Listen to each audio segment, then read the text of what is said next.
She's going to say hi real quick. How are you? Nice to meet you. Thank you. Hope you give us good luck.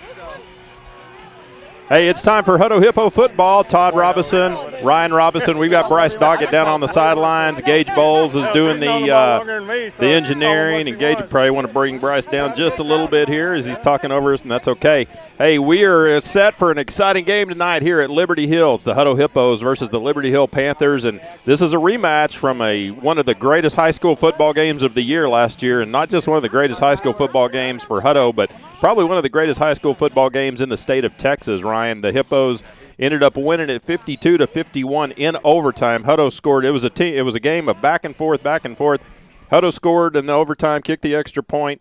Liberty Hill got the ball, came down, and instead of kicking the extra point to send it in second overtime, they decided to go for two, and the Hippos stuffed them at the goal line to come away with the 52-51 win. It was only one of two losses that the Liberty Hill Panthers had on the season. Their next loss didn't come until the state championship game against Waco La Vega. Turned out to be a pretty good win for us. Absolutely. Great win for the Hippos.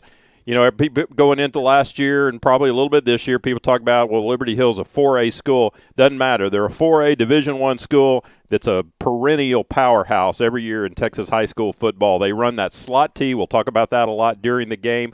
Obviously, you folks will see it as well as they can. You know, they're magicians with the football. It's hard to pick up the ball when they're on offense. You don't know who. It's crazy. But one positive this year is the Liberty Hill Panthers lost Kyle Harrison, and that was a kid last year who absolutely ran roughshod over the Hippos. Kyle, by the end of the season, had about 3,500 yards rushing and 45 touchdowns, and it felt like about 2,000 of those yards came against Hutto. But it's a different ball game. It's a different year. It's a different Liberty Hill team. They returned 7 starters. Of course, we talked last week against West Mesquite. It was a different year for the Hippos, too.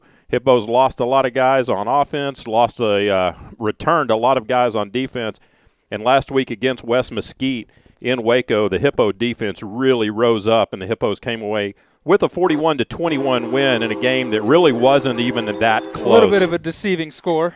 Yeah, it absolutely was. And, you know, one of the things going in last week was the Hippos really wanted to see how they were going to replace Chase Griffin at quarterback. Grayson Doggett on his very first possession of the game, very first pass as a varsity quarterback sophomore, threw an interception. West Mesquite returned it to the Hutto 8-yard line, scored on their first offensive play. Didn't score again until about halfway through the fourth quarter. The Hippo defense, a different ball game absolutely. From that point on. Hippo defense shut them down. Grayson ended up with a fantastic game. That interception was a distant memory. But this will be a different look tonight against a team, Liberty Hill, who keeps the ball 99% on the ground. In fact, they threw one pass last week in their win. 0 for 1. Their 41-13 win over Glenn. So, but I think driving up here, Ryan, we don't expect to see the same kind of shootout game that we saw last year, a 52-51 game. I think we're both expecting a little more defense, probably a little more lower scoring, but still a very good football game. Well, I think it'll be a little bit more of a grinded out type of game than it was last year. You know, last year it was you turn around and they're scoring a 50-yard run right up the middle, 75-yard run right up the middle. I think having that year under our defense's belt, they've seen them. They had a whole offseason to prepare. Coaches have had time to talk over it, figure out a game plan. You got to think that we're going to be a little bit more prepared to stop and maybe figure out at least who has the ball. That might be a good start. Yeah, it's and I think for the Hippos, it's all about, getting Mackay Kimball established last week against West Mesquite. The Hippos really, I think, focused a lot more on the pass the first half. Grayson, after that interception, ended up with about 170 yards passing at halftime. Came out the second half, and I think you could say the run or the pass had opened up the run, and Mackay Kimball ended up running for 161 rushing yards, had 3 touchdowns by the end of the game. And I think the Hippos came away from that one feeling a whole lot better about their offensive line, about Grayson Doggett at quarterback, and certainly about Mackay Kimball. And Mackay is one of those kids that's going to be, for any team he plays, he's going to be tough to stop. He can run over guys, and then once he runs over them, if he's in the open, he's going to run away from them. Well, 2 things that you want to do in games like that early on that are non-district. You want to stay healthy, number 1, and you want to gain confidence, number 2. And I think we did both of that, both of those things. Stayed very healthy, and kind of like we talked about early on, it maybe looked a little bit rough, but after that first 3-play sequence, things really got turned around. From that point on, it was pretty much all uphill. A lot of good things, like you said, from Grayson, from Mackay, but also from that offensive line. So I think look for them to improve even more today, and try to throw in a few more little wrinkles here. Like he's about 20. Well, we have Bryce down on the sidelines again this week, and we're hoping that this week we're going to get a little better reception than we did last week in Waco. Bryce, you got us down there? You're loud and clear. All right. You probably need to step a little bit closer to the sidelines. Broke up a little, but Ryan and I have been talking a little bit about the game last year, this game this year. And we're going to pause just a second for a national anthem if you'll leave your mic on so we can hear that. Thank you. Now, ladies and gentlemen, please remain standing as we honor our great nation with the singing of our national anthem by the Liberty Hill High School Choir under the direction of Miss Davina Hendricks. Signing the lyrics are the Liberty Hill High School language students.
Well, it wasn't the Liberty Hill band doing the national anthem. It was the Liberty Hill Choir. And yeah, could you hear it up there? Well, we could barely hear it over here. Yeah, it was kind of hard. We we just sat here quietly, but we could barely pick it up. But Bryce, yeah, going into that, we were talking that we expect a little different game this year than we saw last year between these two teams. I don't think it's just going to be a score. You there? Yep. I think our defense is going to hold them, and, we're probably going to be a little bit slower on offense as well. So probably a tighter game, but should be a good one. Yeah, we certainly think it will be a good one. Obviously, we hope the Hippos are going to come away with a win. We're in a fairly new facility here at Liberty Hill. They built this stadium, I don't know, probably 3-4 years ago, I think. Really nice facility, nice press box. It's Again, this is a community that's growing fast, just like Hutto. If they move up to 5A, they need to expand seats in a hurry because Hutto's side full and Liberty Hill's packing quick. Yeah, we're obviously looking over here at the Hutto side, and you got the Hutto band takes up probably 25% of the stands over there, and kind of interesting because we're looking at the Hutto band. They don't have their instruments right now. The 18-wheeler that hauls their instruments broke down. Oh, man. Yeah, it's not like it's a long way from Hutto to Liberty Hill. We're talking about a 40-minute drive, but somewhere between here and there's a Hippo Nation orange 18-wheeler that's sitting on the side of the road with probably lots of value of musical equipment in the back end. Yeah, I saw them loading up today, and who would have thought it broke down? Yep. Well, maybe the band can have a chance to cheer, something they don't normally do because they're normally playing music, but they'll have to be loud and rowdy over there in the stands.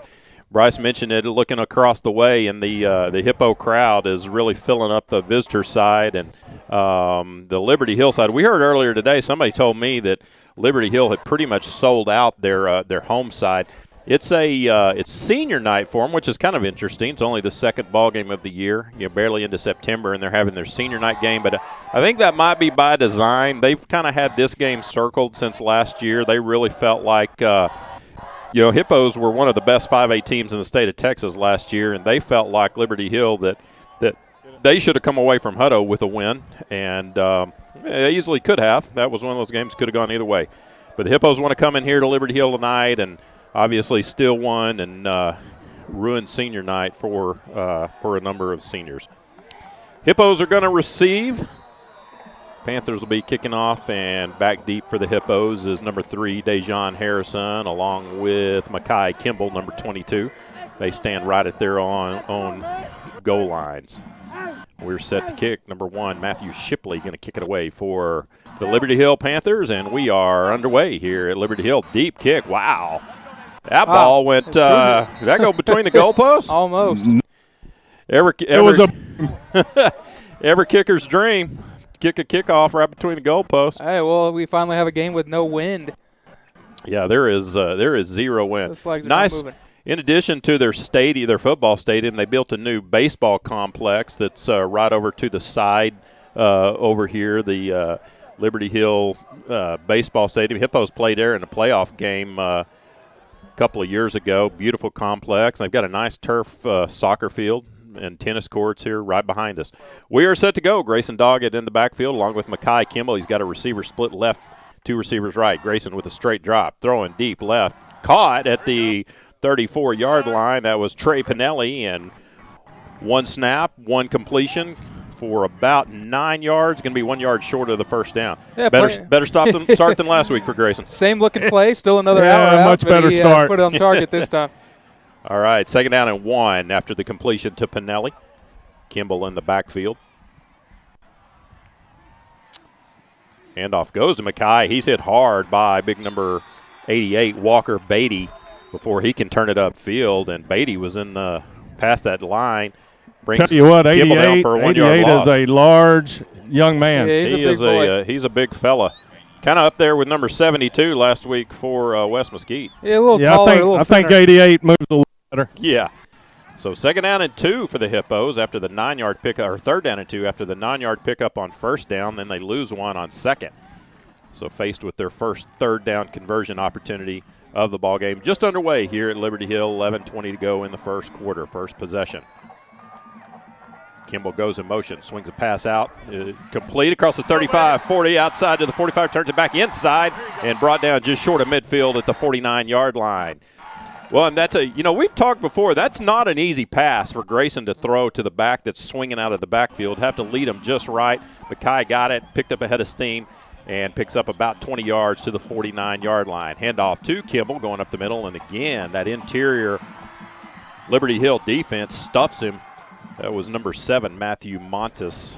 Yeah, I think we're going to have to maybe outspeed him instead of try to run over him. Yeah, I think you're right. At least early on, kind of stretch him out just a little bit. Well, they're kind of loading up the box in the middle. They've got 7 guys in there. I think they're going to try to make us go outside.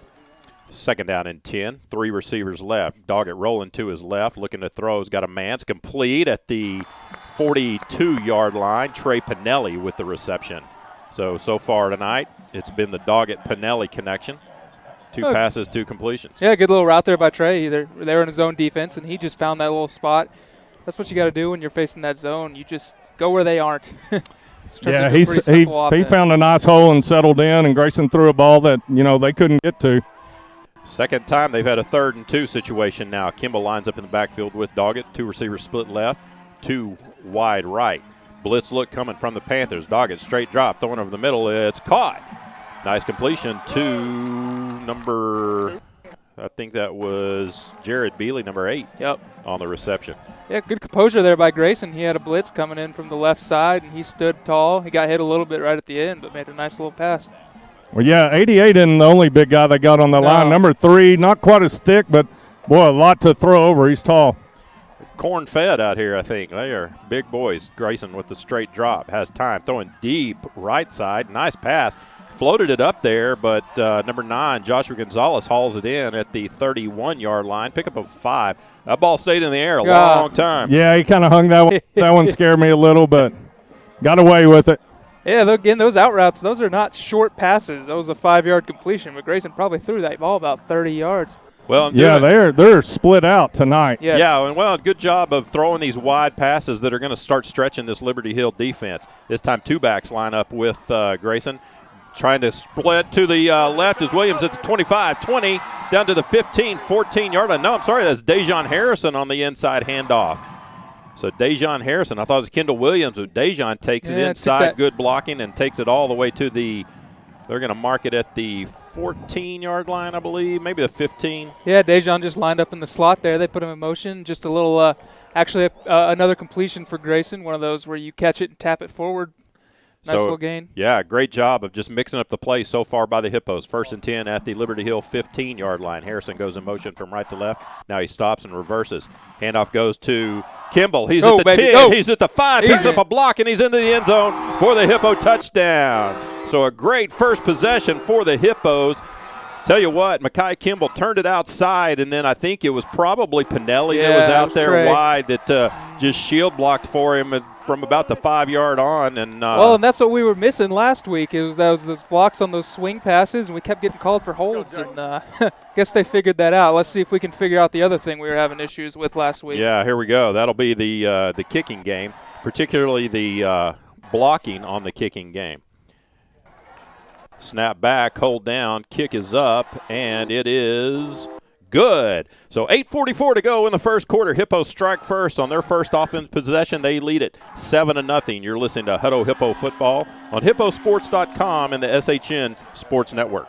A-Plus Federal Credit Union is a longtime supporter of Hutto ISD. Earn cash back and support Hippo Nation with the student-designed A-Plus FCU Hutto ISD Hippo Debit Card. When you use your Hippo Debit Card, you and Hutto ISD both earn up to 10 cents with every purchase. Hutto ISD has received over $71,000 in cash back from A-Plus FCU members since August 2016. Stop by the Hutto branch on Ed Schmidt Boulevard to get your card and start earning today. Membership required. Insured by NCUA.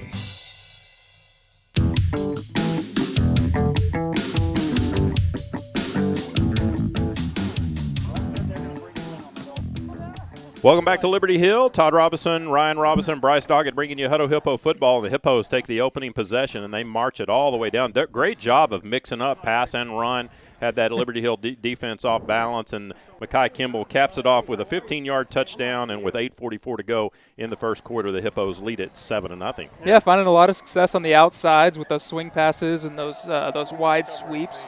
You wonder if eventually maybe Liberty Hill is going to have to open up that middle a little bit, maybe give Makai some room in the middle to work with.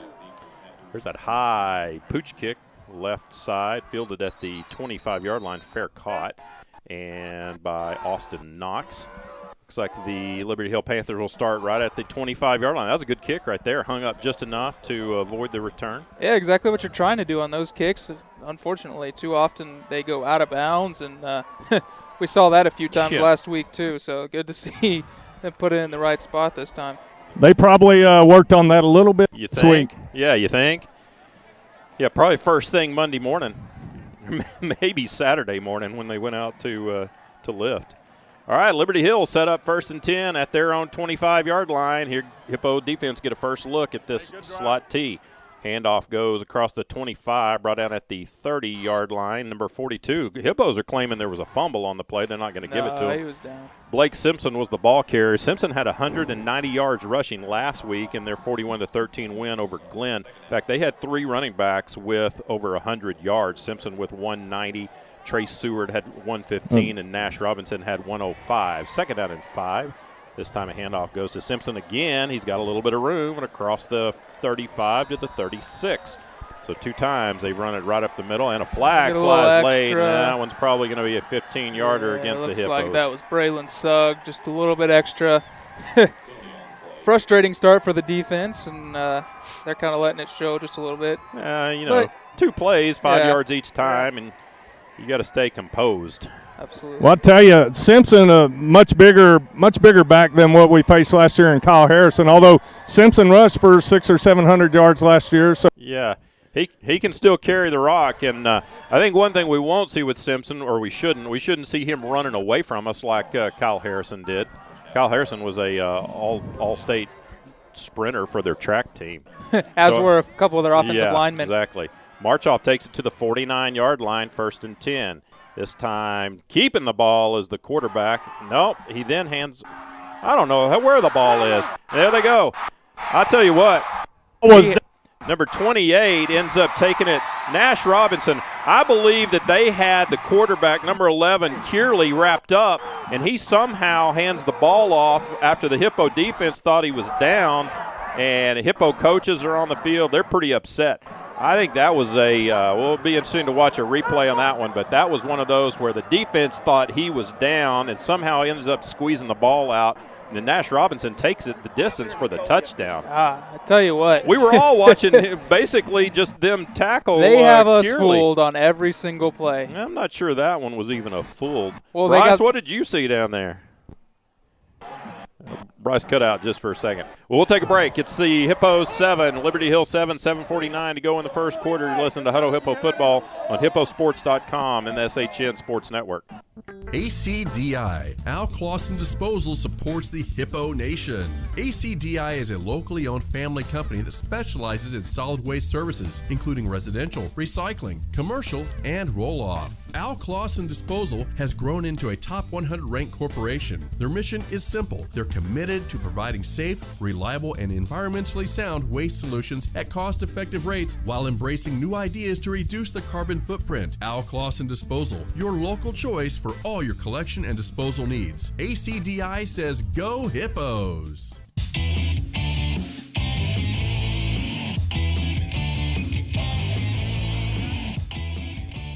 Welcome back to Liberty Hill. Boy, the Panthers strike fast after the Hippos score. We're tied at 7:49 to go in the first quarter. We're still trying to figure out what happened on that touchdown play.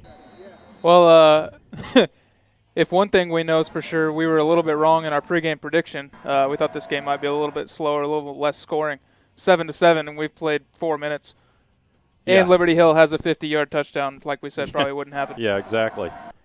Well, that was definitely some trickery there that will hopefully they'll get figured out. Hippo's taking it deep in the end zone, trying to run it out at the 10. Got a little bit of room gone. to the 20. Dejan to the 40. He's got one block. He gets it to the 40. He's going to take it to the house. 20, 15, 10, 5. Touchdown, Hippos. That was about there's a flag back at the 20-yard line. Boy.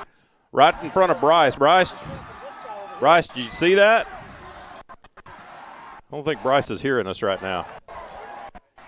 I'm not exactly sure. Tell you what, he returned that 105 yards, took it 5 yards deep in the end zone, returned it all the way for the touchdown, but a flag way back at the 20-yard line. Officials are way down here talking about it. There's not an official down where the flag was thrown. Whatever it is, I don't think Bryce is very happy about it because he ripped his headphones out. Why he's not hearing us right now. Yeah. Well, they're going to bring this one back. Wow. That's tough. Yeah. Well, Great return. Great setup, great blocking. yeah, it took it literally 105 yards. The ball, he took it on the middle of the R of Liberty in the end zone and brought it all the way back. But I guess a block in the back. I don't know. Nobody on that other side in white thought that there was. When Bryce gets his ears back on and hears us, we'll check with him and see what that was all about. All right, so the Hippos will start. Instead of having a touchdown on the kick return, they'll start at their own 10-yard line. Just padding the stats a little the bit. 9-yard line. Well, that's 2 plays in a row haven't gone the Hippos' way. So first and 10 for Hutto at the 9-yard line.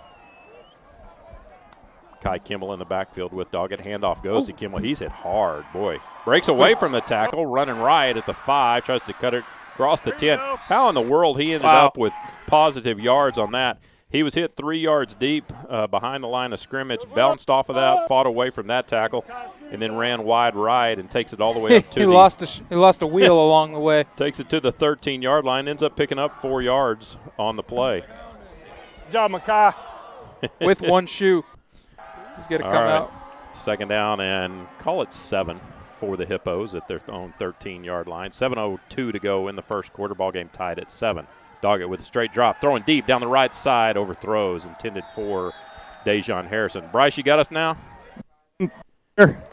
So what in the world happened on that kick return? I didn't see anything. Seemed like it was right in front of you. What did they call? No, he's breaking. We're losing Bryce again. All right. Third down again for the Hippos. They've had a lot of third downs already just early here in the first quarter. Third down, they need 7. Williams goes in motion out of the backfield. Doggett gets some pressure, strips forward, and it is Great caught. Pass over the middle, complete to Trey Pinelli. Tell you, Grayson had pressure, and he stepped up into the pocket and kind of threw off of his back foot as he's stepping forward. Trey Pinelli hauls it in at the 27-yard line. Going to be first and 10 Hippos. Yeah, corner blitzing off that right side and forced Grayson to step up in the pocket. That's just a good feel, especially being his second game. What a great feel, and steps up, makes a great strike. 2 receivers left, 2 right. Doggett rolling to his left, looking, throwing deep. He's got Dejon Harrison. Oh, and Liberty Hill. Did he pick it off, or was he out of bounds? They're going to say intercepted at the 44-yard line. Tell you what, it was kind of bobbled, but the Liberty Hill defender hauls it in. Grayson kind of hung that one just a little bit. He had Dejon open, but held it up or kind of floated it just a little, enough time for the Liberty Hill defender to jump in front of Dejon and pick it off. That's one of those that it kind of probably has to come out maybe half a second sooner, but yeah, I mean, that's tough. That's kind of one of those 50-50 balls. Right in front of the Hippo bench, too. So great field position for the Panthers. They'll start at the Hippo 44-yard line. Ball game's tied at 7, 6:22 to go in the first quarter. There's another run for about a yard. Flags from I don't know how they let that play continue, because there was about 3 Liberty Hill Panthers that moved before the ball was even snapped. Comes in from the far side, though, signaling it's on like the right it's going to be. side, so maybe a legal procedure. Let's see. They're calling offsides against the defense. There's no way. Holy moly. Okay. Well, got to stay composed, boys. Things aren't going their way. We don't have to play against all of them. That's what you call Homer Mike right there. I mean, they're tight end, their left tackle. They both moved about a half second before that ball snapped. I'm not sure where they're saying we jumped off sides there, but have to get Bryce to do a little intel, figure out where the officiating crew is from. Might be a Big 12 crew based on how it's going so far. And I think Brad LaPlante, has he called timeout? I think he wants to do a little bit of yelling. I wouldn't blame him. Now they mark the ball back a yard. I can tell on Brad's face, the look on Brad's face, he's not real happy right now.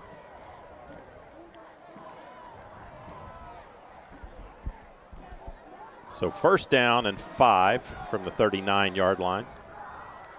Handoff going to Simpson this time. There you go. He is stretched out and brought down for a loss back to the 42-yard line. Great pursuit by the Hippo defense. Well, and if there's one way to stop this offense, it's to get them into second and third and long situations where they can't get 3 yards a pop and just march down the field. You know, we say that. Last year it was we would get them about 3rd and 15, and next thing you know, they break off a 65-yard touchdown. Exactly. So it's kind of it's interesting trying to figure out who has the ball. We can't even figure it out Yeah, from here. I don't know how the defense knows. Yeah, and you're even down there closer, Yeah. Bryce. Handoff this time goes up the middle to number 28. That's Nash Robinson, the guy who broke the long touchdown run on their first possession. And only picks up about a yard to the 40. It's going to be third down. They're going to need about 6. Well, you got to think they have 2 plays here. Yeah, it's tell you, especially in these home purple uniforms of theirs, that ball blends into really the purple does. pretty good. It really does. I mean, I'm looking through binoculars, and I'm still having a hard time. You know, I zero in on the ball, and it's like watching a magician do a card trick. You think you know what he's doing, and then before you know it, they've tricked you.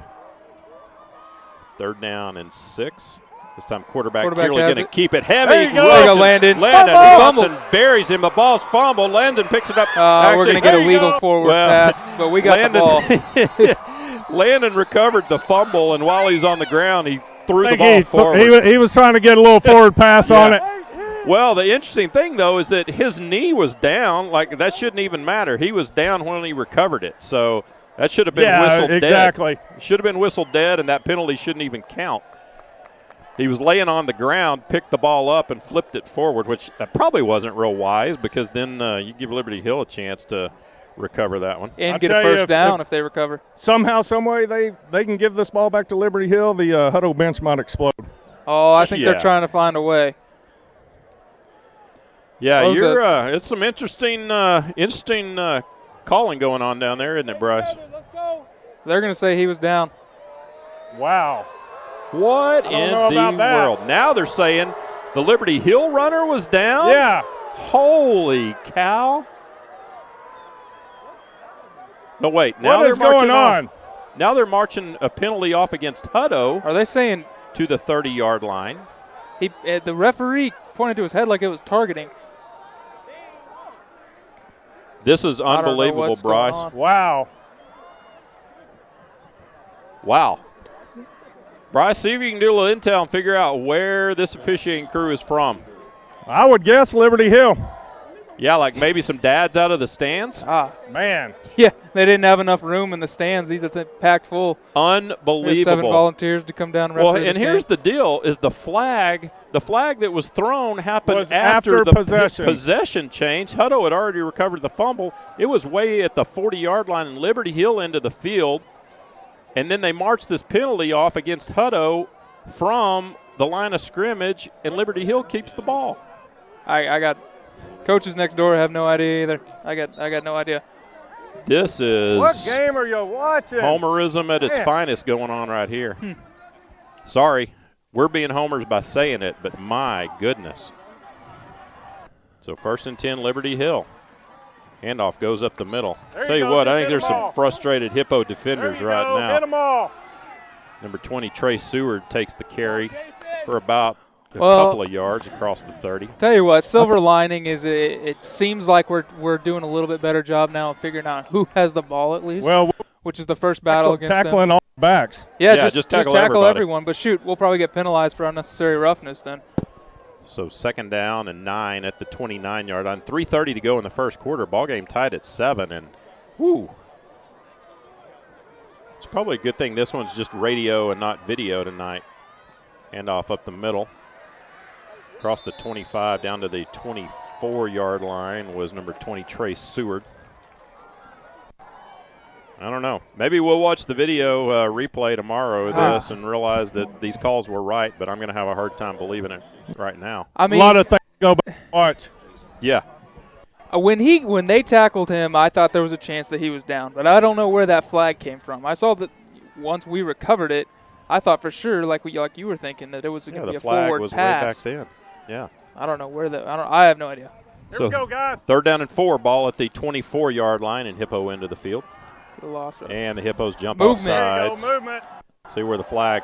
Well, the official on this side is going to call off sides on the Hippos. Let's see who this one gets called against. Well, it's going to be against him. They're calling off sides. He's walking in, calling off sides against Hutto. They need to be calling that a dead ball then. I don't understand how they're letting him play because he was drawn off sides. Even if we are jumping off sides, their guy is moving before that ball is being snapped. They need to call that a dead ball. I don't know why they're allowing them to continue to play. that should be an encroachment and 5-yard penalty. They shouldn't get the opportunity to then run the play as well. Wow. I don't understand. Well, that 5 yards gives them a first down at the 19-yard line. Not to mention the fact that they've moved first both times. Mm-hmm. For those, I mean, you know, nobody's watching this right now because we can't live stream on Friday night, so the replay will be available tomorrow. It's all audio, but take our word for it, and I'm sure you are because it's all we're talking about. Right now, the officiating in this ballgame is heavily one-sided. I think the Hippos call timeout. I'll tell you, Coach Hill. LaPlante is steamed. Well, he's going out to midfield to talk to the officials right now. Yeah, I think he's legitimate. He has a legitimate gripe of what's going on. Hippo defense is gathered up over near their sideline, and I'm sure that right now the coaches have to be telling them, guys, you just got to keep playing. You know, at some point it's going to be too hey, these officials get graded too, right? I mean, it's well, I say that unless it is the dads from the stands somehow. But otherwise, these officials get graded, and I assure you Brad will be sending the tapes to whoever's head of this officiating crew. Well, and look, funny, I've got the director of UIL down here by me, and I told her, I said, hey, we're going to turn somebody into UIL. She just kind of laughed. Yeah, well, look, she probably has to be careful. Yeah. Oh, yeah, for sure.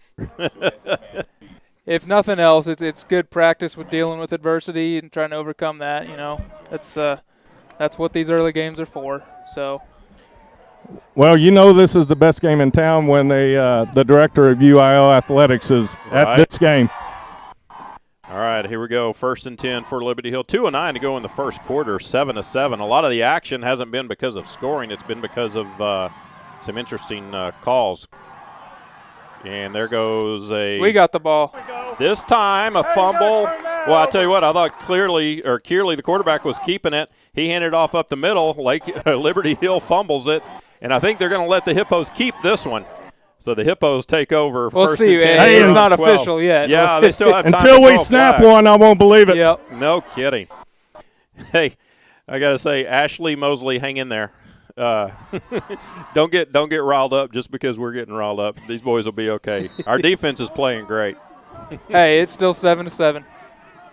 It is 7-7. The Hippos take over 1st and 10 at their own 12-yard line. Ballgame tied with 2:04 to go in the first quarter. It's been action-packed, but not for all the reasons we necessarily thought it would be. Two backs beside Grayson Doggett in the backfield, split one receiver left. Handoff running to the right side is Dejon Harris across the 20. He's got running room, and I think I don't see any flags. I don't see any. There's not one yet, and Dejon at the 10-5. Touchdown Hippos. Let's make sure there's no flags. Not a flag. We haven't seen one yet. They haven't lined up for the extra point. There's still time to throw one. What a run. So Dejon takes it around the right side, 88 yards for the Hippo touchdown. I tell you, it's kind of frustrating. I'm so distracted by all the flags now, I can't even make a good play-by-play call because Dejon's running 88 yards, and I'm looking backwards for a flag behind him. Well, that play had no chance from the beginning. That was 100% Dejon. Ran right into a blitz again, just like we did last week, and he was able to make a couple guys miss and find that corner, and he's a little bit faster than some of these Liberty Hill guys. Snap back, hold down, kick is up, and it is good. 1:51 to go in the first quarter. Hippos reestablish the lead. They lead at 14-7. You're listening to Hutto Hippo Football on hipposports.com and the SHN Sports Network. Has partnered with Hutto ISD for almost 10 years. Hutto Family Eye Care has been the leader and preferred provider of quality vision care products and personalized service to patients in Hutto. Their doctors use only the most advanced, state-of-the-art technology and eye care products available. Give your vision the level of care and attention it deserves. Hutto Family Eye Care on Exchange Boulevard, across the street from the post office.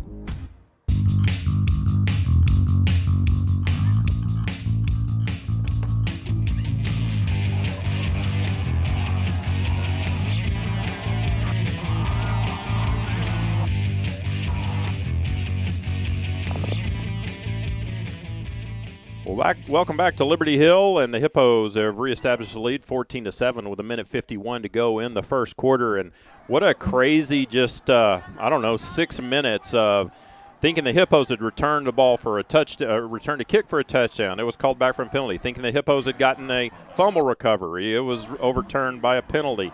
And then finally the Hippos get a fumble, and Dejon Harrison on the first play takes it 88 yards for the Hippo touchdown. Kickoff is out of bounds at the 27-yard line. Barely. And you know what? You know that official was hoping that ball would go out of bounds just so he could throw his flag again. Of course. Just fun. They're going to have to ice their arms by the end of the night. Yeah, no kidding. Yeah, I think the officials have about as many throws as Grayson does so far. They definitely have more. They definitely have more throws than Liberty Hill. I called Coach Mosley. I said, hey, man, it's you against 21 right now. And he's like, man, it's crazy. We'll tell him his wife. We got his wife kind of riled up, but I think she's okay now that we've gone back ahead. Looks like we're going to re-kick. So they are going to have the Hippos re-kick the ball. You know, and this is one of those. I know some of these teams we play, they have some real return threats, so you're very careful. And I'm not sure. I mean, Liberty Hill. With Kyle Harrison being gone, he's gone. I'm not I don't sure know who that their they guy have that, is. That great return threat. So, well, I tell you what, that kickoff, it went out of bounds by about 2 yards, but it kicked right back in bounds. That was really close to being a very good kick because nobody on Liberty Hill was ready to catch that. Been a nice onside there. Heck yeah. Yeah, I don't think after watching Dejon with kickoff return in that last run, they don't have anybody in run like that. I don't think so either. So Hippos will kick again, this time from their 35-yard line. There is 0 win. You look at those little flags on top of the goalpost, they are just laying right there beside it. This time it's going to be fielded at the 33 and hit hard right as it crosses the 35. There you go. Brought down by Travis Taylor, number 4, and Liberty Hill will start off 1st and 10 from their own 37, 38-yard line. Looks like where they'll spot it. 1:48 to go in the first quarter. Hippos leading 14-7. Yeah, I was just talking with Hayden down here. I said, it could be 21-28-7 real quick. And no kidding. Boy, it's just everything's gone against the Hippos, and, kind of nice that's happening. We're up 14-7. Exactly. So here we go. Panthers. Handoff across the 40, big running room, 45, midfield, still running, legs are churning. Takes it across the 45 all the way down to the 43-yard line, and Hippo in the field. Blake Simpson, who had 190 yards rushing last week for the Panthers. And I like seeing him stay up like that. He keeps doing that. We'll get that ball out. Exactly. Somebody will strip it. That's a big boy who can carry those Hippo defensive linemen that far, too. Hippos have some big boys that can tackle him, too. Just need to do it. 1st and 10. Put a man in motion. Handoff up the middle. And a flag comes in. Block. Might be a flag against Liberty Hill. We'll see. We'll see. Tell you what, you say they put a man in motion. They're literally putting a man in motion almost every other play. They got guys moving before the snap every single play. And that's one of those things that I know Brad talked about a lot last year was they don't get set. Well, they're not getting set, and they're getting head starts too. Hutto's been fighting that since, late 90s. They've been raising that issue, and it never gets called. Exactly. Yeah, those guys, they just kind of basically run up there and snap it. Hey, but we got a holding call. So a holding call does go against the Panthers, marching back to the 47-yard line in their own end of the field. Handoff up the middle to Simpson again. It gets it midfield and only pick up about 3 there. So now we'll have a 2nd down and about 17 needed.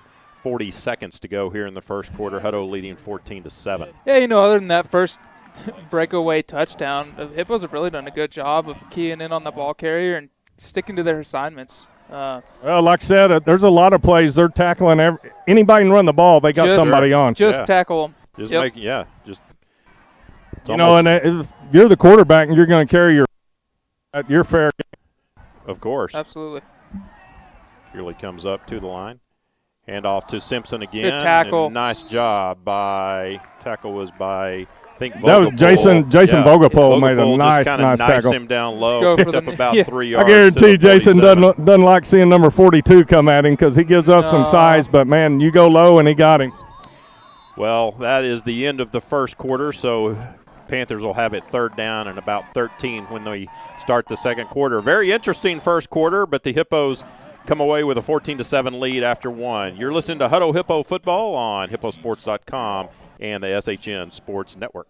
A-Plus Federal Credit Union is a longtime supporter of Hutto ISD. Earn cash back and support Hippo Nation with the student-designed A-Plus FCU Hutto ISD Hippo debit card. When you use your Hippo debit card, you and Hutto ISD both earn up to 10 cents with every purchase. Hutto ISD has received over $71,000 in cash back from A-Plus FCU members since August 2016. Stop by the Hutto branch on Ed Schmidt Boulevard to get your card and start earning today. Membership required, insured by NCUA.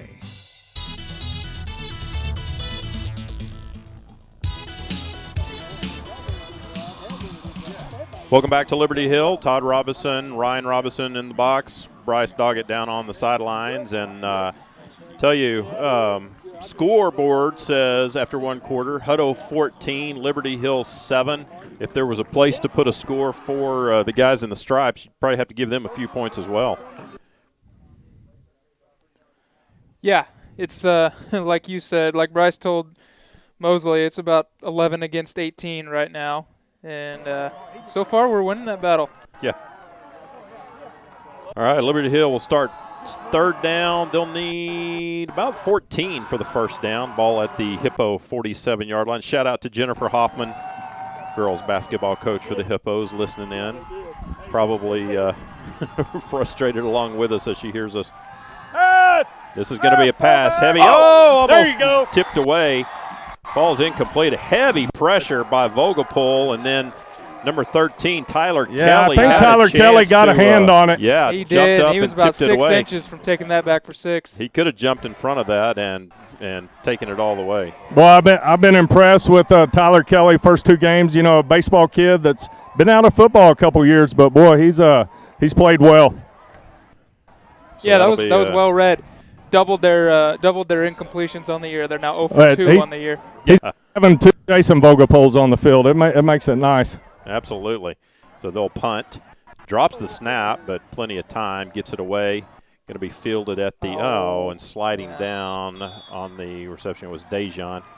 Well, I guess he kept that from bouncing and going out at about the 2, but the Hippos will take over 1st and 10 at their 13-yard line. Yeah, if we would have some pressure, you know, he fumbled that snap. We might have made something happen there. Well, and he didn't get a lot of hang time on that. Dejan could have gotten over there in time. There's no telling what he could have done, but like you said, that was a good play of him just to catch that and keep it from going out. Well, so many times in we 30 got years. our instruments now. Oh, there we go. I tell you what, the Hippo crowd is loud, even without the band. I tell you, both sides are packed. Well, it's an intense game. I think after what happened last year, everybody expected something, and so far it's been fun. Hippo set up 1st and 10 at their own 13-yard line.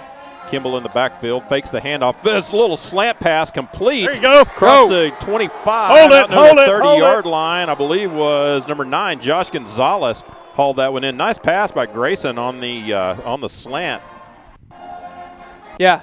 No, that was like we talked about it last week, running that RPO. Finally pulled it this time and found that slant run across. Yeah, made a nice fake to Mackay, kind of threw the backers off and gave a little lane.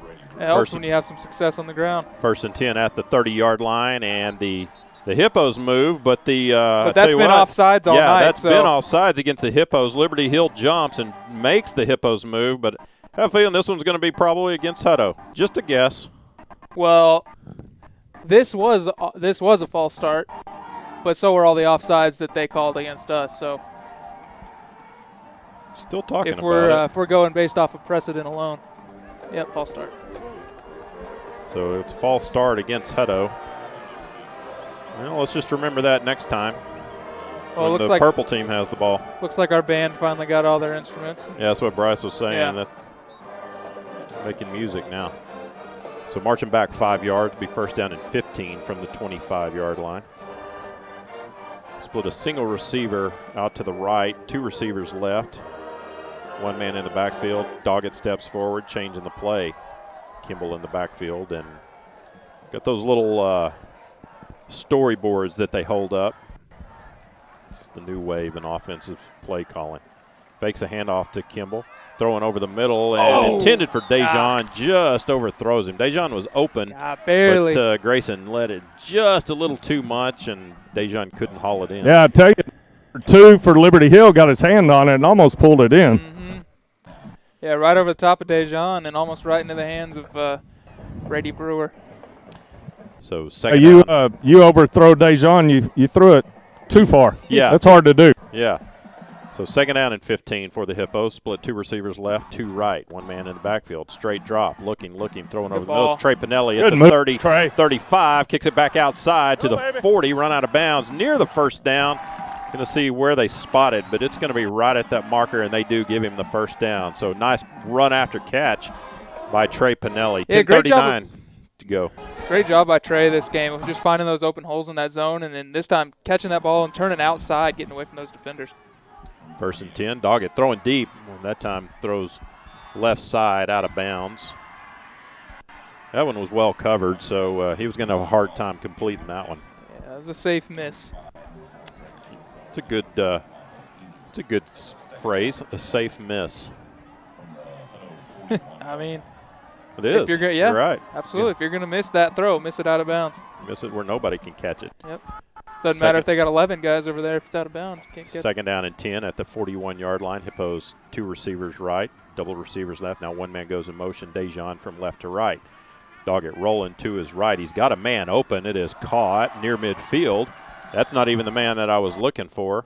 That one was complete to number 2, Xavier Phoenix. Yeah, he had Jay Lambert at running about the 45-yard line, but he settled for the man that was underneath. Well, still a good gain. They keep running that smash route to either side. And that inside guy's going to run a corner. That outside guy's just either going to kind of settle down with a little hook route, and that's just been their bread and butter right now, finding that hole in that zone. 3rd down, Hippos need 1. Ball at midfield. Blitz look coming from the Panthers. Ball's complete out midfield. Go, 45 across the 42 and brought down at the 41-yard line was Xavier Phoenix. Yeah, and a great block. Xavier's brother Jordan was the defensive player of the week last week. Returned that interception for a touchdown to get the Hippos on the board to start the season. Xavier said, "Hey, I want my name called," and he's gotten it called twice. 1st and 10, Hippos. Ball at the 41-yard line and Panther into the field. 9:35 to go here in the second quarter. Hutto leading 14-7. 3 receivers left this time. Single receiver right. Makai Kimball in the backfield with Doggett. Snap back, straight drop. Looking, now rolls to his right. Throwing right sideline. 10 for Dejan Harrison. Off his hands and out of bounds. Incomplete. Yeah, should have had that one right in front of me, and Dejan will take that one back. Well, you should have stepped out and caught it. Yeah. I don't think they would have known, Bryce. You just step out there and catch that and then step out of bounds. Yeah, for sure. Again, rolling out and running that same route combination. This time, defensive back stepped up to go get that hook route and had the corner route open, but just couldn't reel it in. 2nd down and 10 for the Hippos. This time, inside handoff goes to Kimball. Looks for a little bit of room. Runs over 1 man. Keeps his legs going. Still going. And brought down at the 30-yard line. Ends up picking up about 11 yards for the first down. He is so strong when he runs the ball. Away 220? Yeah, it's just amazing how strong he is. Got a little bit of an assist there on the first down, too. Those 3 plates of spaghetti last night. That's what it was. That's right. He came back for 3 plates. So 1st down for the Hippos at the 30-yard line. And, again, Makai's one of those guys. He's strong, but he's also fast. So if you don't get him, he's going to run away from you.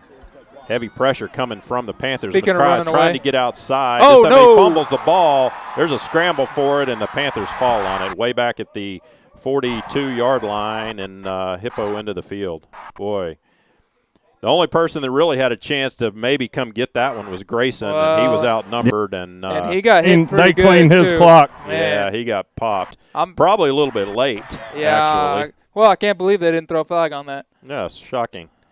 So Mackay tried to take it outside, and he got hit hard, and the ball just goes flying backwards about 10 or 15 yards. Yeah, it's one of those where that helmet just hits right on that ball, and no matter how hard you're holding onto that thing, a lot of times it just pops right out. Lucky that they didn't just scoop that up and score. There was nobody in front of about 5 Liberty Hill defenders going to pick that thing up. So first turnover for the Hippos tonight, and Liberty Hill will take over 1st and 10 at their own 43-yard line after the fumble. I'll tell you, that offense was moving the ball, too, for the Hippos. Inside handoff goes to Robinson, or actually that was number 20. Did you see Braylon down there, Bryce? I didn't see it. What happened? He went to go block him, and Braylon picked him up and threw him over his shoulder. Number 28, Did you like see he that? wasn't there. Yeah. It was like a WWE finisher move. And 28 didn't have the ball. The ball carrier was number 20, he Trey don't want it Seward. either. He's Picked like, up don't 2. fake it to me again. Yeah, make it where none of those guys want the ball. Pickup of 2, 2nd down and 8, ball at the 45-yard line. This time a pitch, straight pitch going left to Simpson. Tries to stutter step and turn it up. We got And I a tell you, flag he gets some coming in. positive yards at midfield, and he's finally brought down.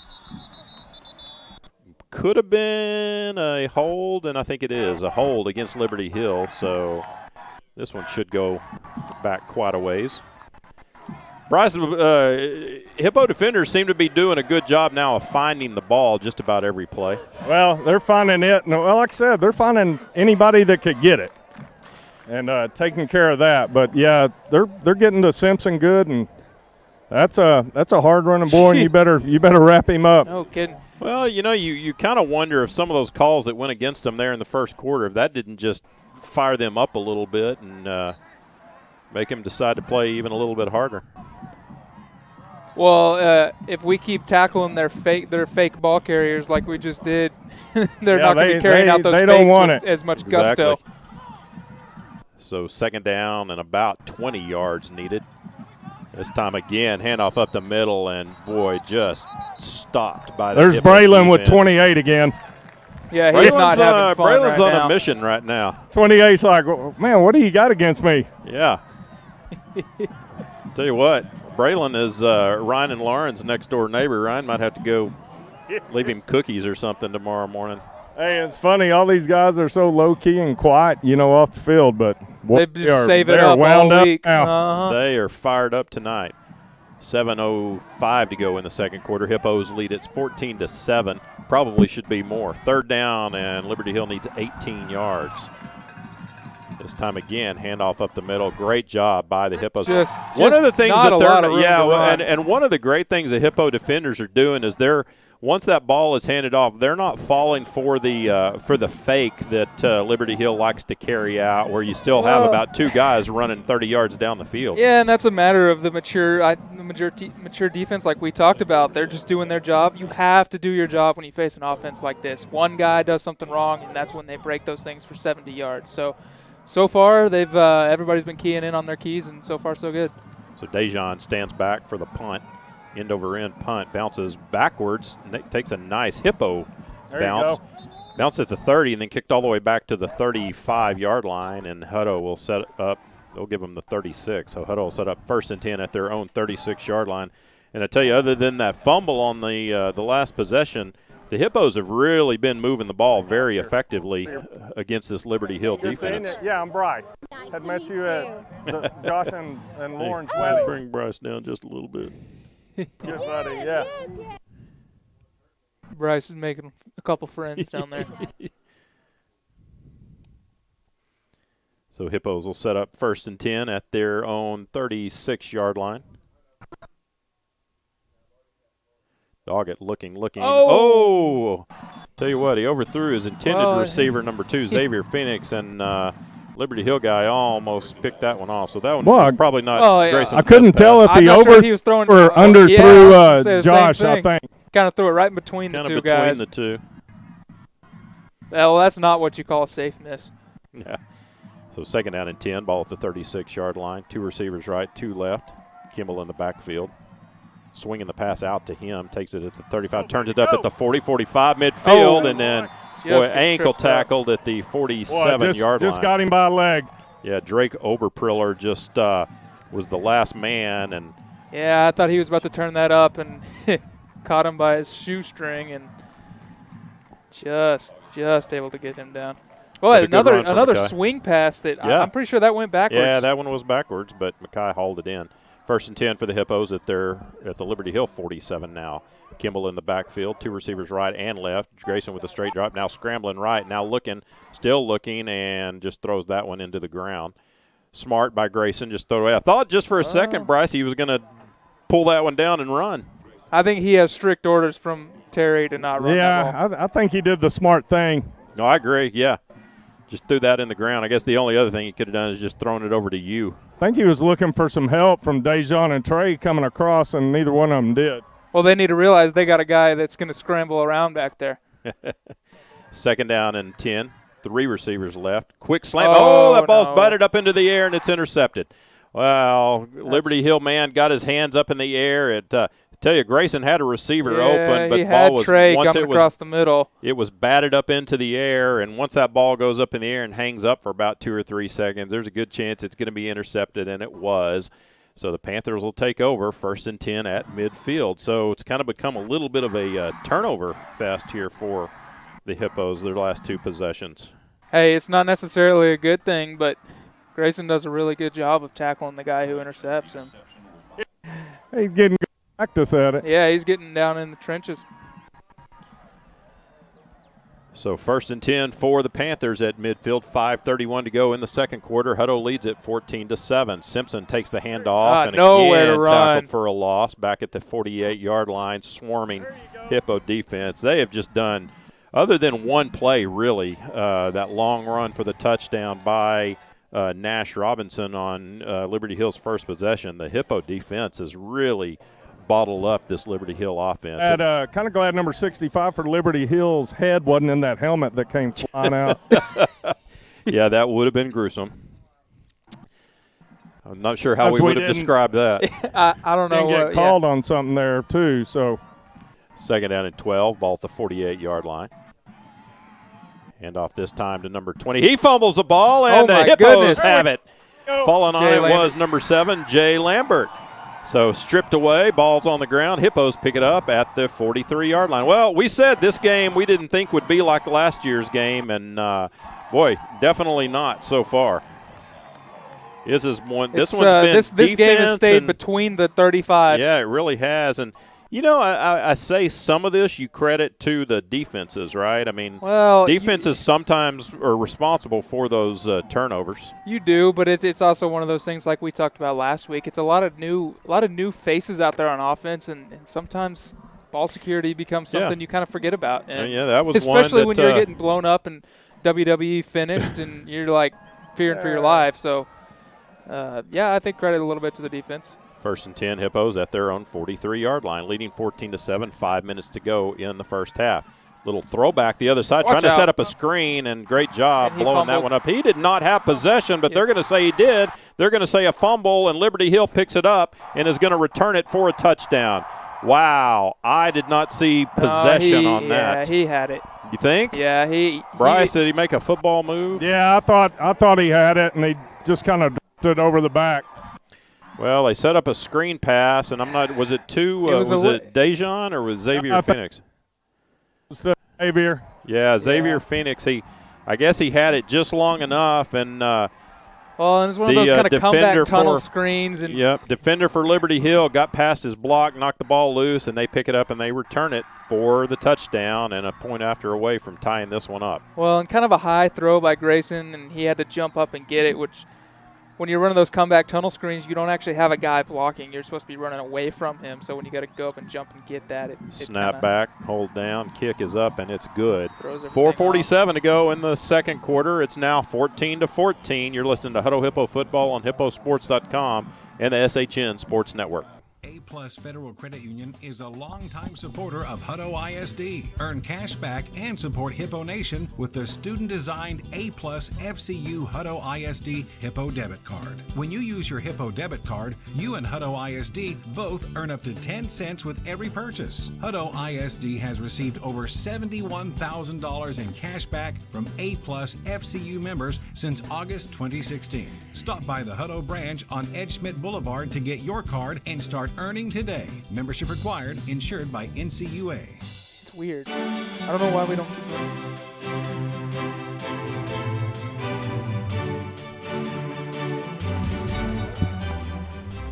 Welcome back to Liberty Hill. 4:47 to go in the first half. Hippos and Panthers all tied at 14 after Liberty Hill picks up the fumble by the Hippos and takes it back about 40 yards for the touchdown. And tell you, the Hippo offense has been, when they're taking care of the ball, they're moving it. But unfortunately, their last 2 possessions have been an interception and a fumble. Yeah, and like we talked about Actually, during you know what? Their last 3 possessions, fumble, interception, fumble. Like we talked about during the break, it's in kind of a change in play calling.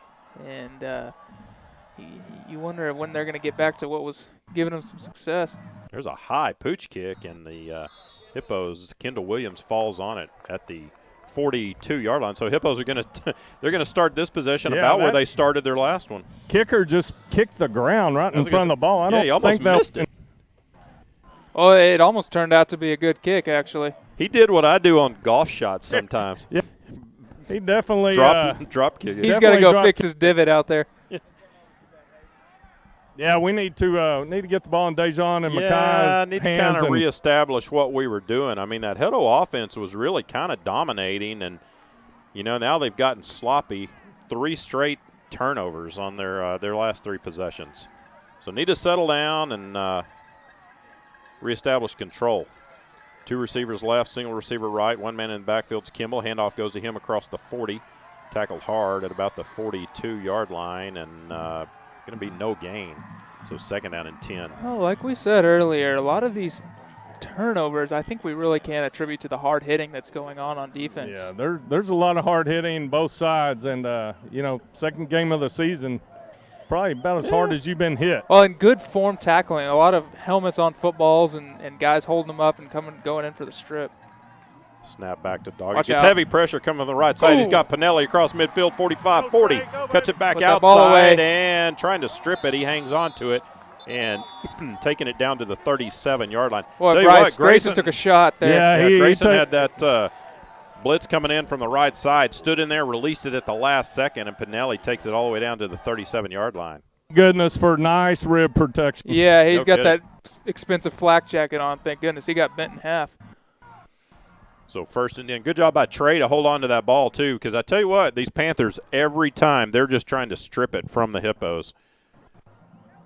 1st and 10 at the 37-yard line. 2 men set up in the backfield with Doggett. That's Harrison and Kimball.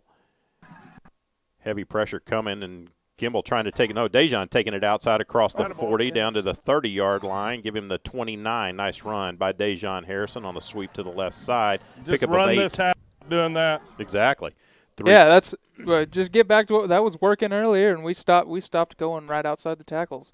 So 3:15 to go here in the first half. Hutto lead 14, or ball game's tied 14-14. Hutto driving at the 29-yard line and Liberty Hill into the field.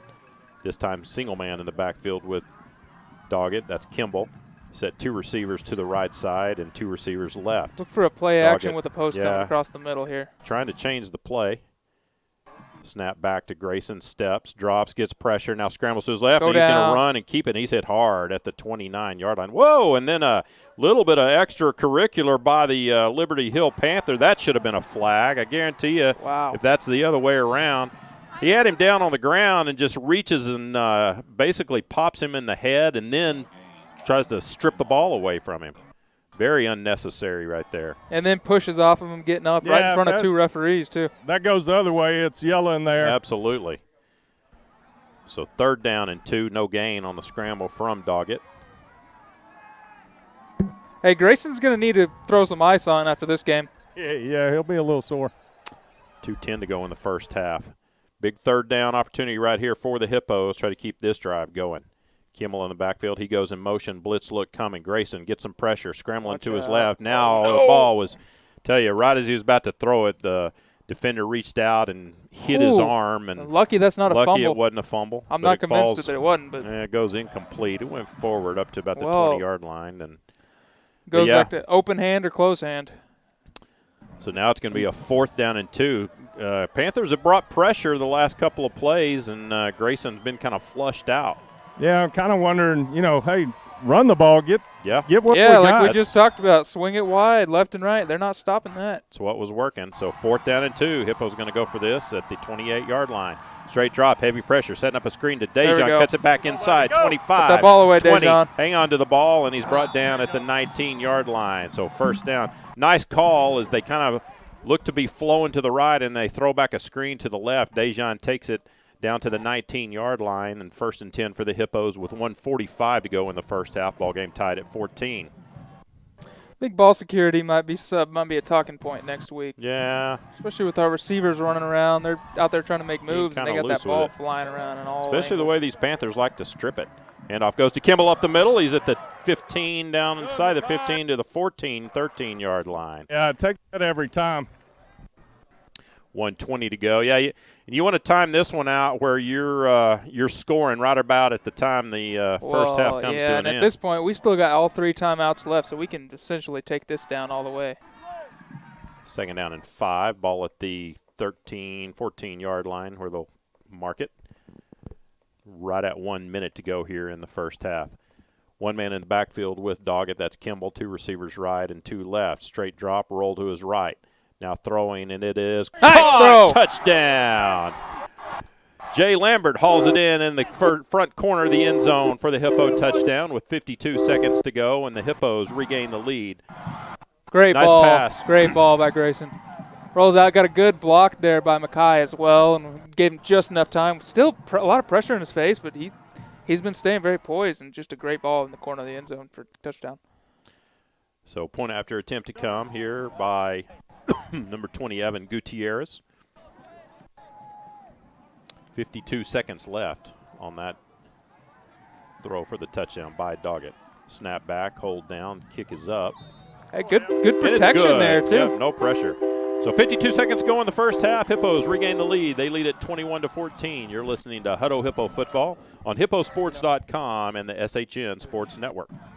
ACDI, Al Clausen Disposal, supports the Hippo Nation. ACDI is a locally owned family company that specializes in solid waste services, including residential, recycling, commercial, and roll-off. Al Clausen Disposal has grown into a top 100 ranked corporation. Their mission is simple. They're committed to providing safe, reliable, and environmentally sound waste solutions at cost-effective rates while embracing new ideas to reduce the carbon footprint. Al Clausen Disposal, your local choice for all your collection and disposal needs. ACDI says go Hippos!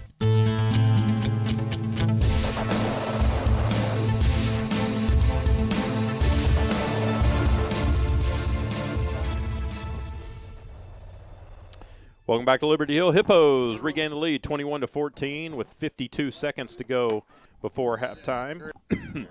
Now you just got to be careful that you don't give up anything one of those big. Sneaky fullback touchdowns. There's that high pooch kick. Fielded at the 30-yard nice line tackle. And hit hard inside the 30. Great job by number, I believe that's 13, Tyler Kelly with the hard hit on the return. And Liberty Hill will set up 1st and 10 at their own 27-yard line. Looks like they'll mark it. 49 seconds to go. Get a couple more shout-outs. Chief Scott Kerwood, our great fire chief, Hutto Fire and Rescue, listening in. And tell you what, that's one of the good guys right there, Chief Kerwood. Awesome guy. And Gage Bowles' dad, Ryan, is listening. Ryan, appreciate you listening. Gage is doing a great job. And Mart Herrick listening in from Georgetown, I'm sure, unless he happens to be in Mexico. He often goes there for nice vacations. But it's unfortunate. Yeah, Mard lives a hard, retired life. I want to be like Mard. Looks like Liberty Hill's content to let this thing run down. But, hey, they still have one more play, so you literally never know. They've only thrown one pass. Well, it doesn't take a pass for them to score. Exactly. 2nd down and 8.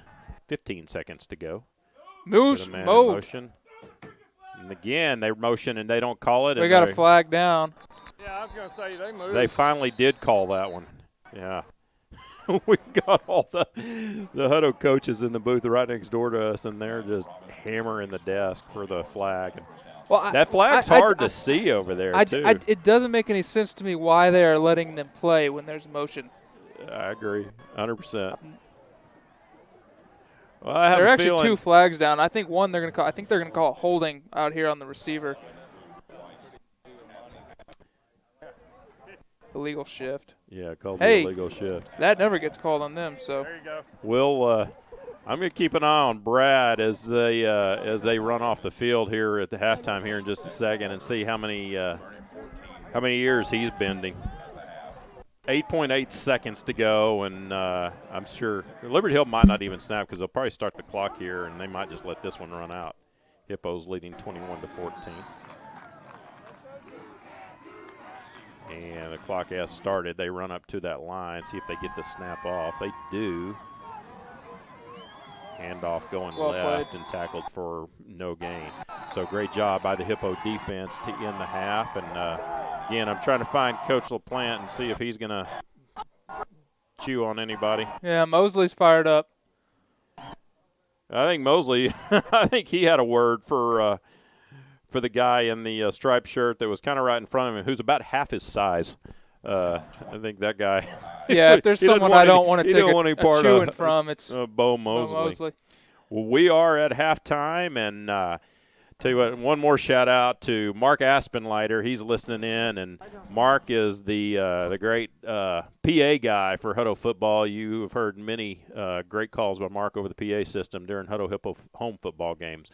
Well, we are at halftime. We are going to take a break, and tell you what, Bryce, if you can still hear me, we want to leave that mic on and just pick up the band during halftime. Maybe, tell you what, I don't know if you want to set it down somewhere safe or just be careful. I don't know where it is, but I'll get it somewhere. Yeah, somewhere, and then we're just going to leave the video running because, of course, this is being recorded and it'll be streamed over the weekend. Folks can come back and watch the halftime show. But we are at halftime, and we'll be back in about 25 minutes, maybe about 20. Recap the first half. It's the Hippos leading 21-14 at half. You're listening to Hutto Hippo Football on hipposports.com and the SHN Sports Network.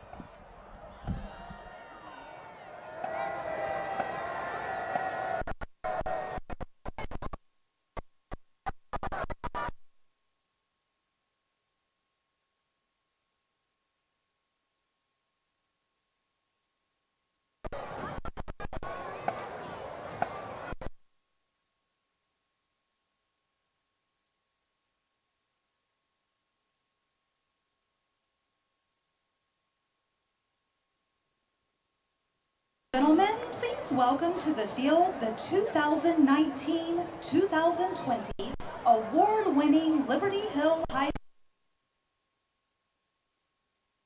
School under the direction of Megan Fitzgerald and Assistant Director Melanie Bavani.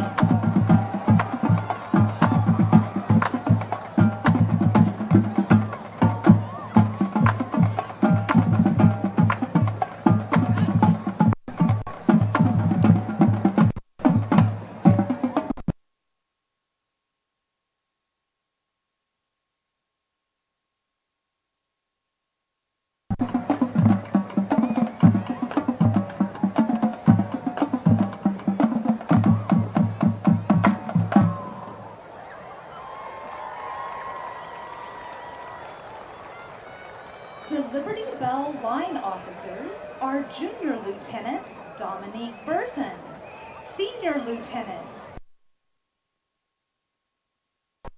Lieutenant Leah Hanstein, and in the center, the Captain, Riley Brandt.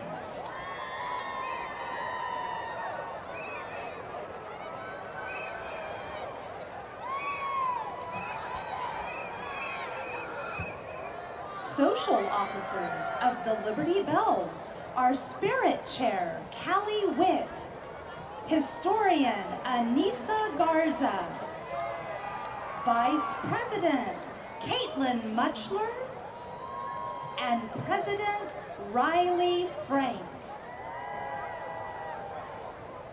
Our Belle of the Week is Emily Barnett.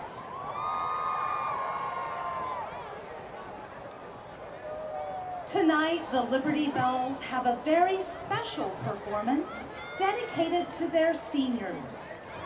Performing with their loved ones, their Bob and Sue routine to My Girl.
Ladies and gentlemen, please welcome to the field the award-winning Marching Panther Band.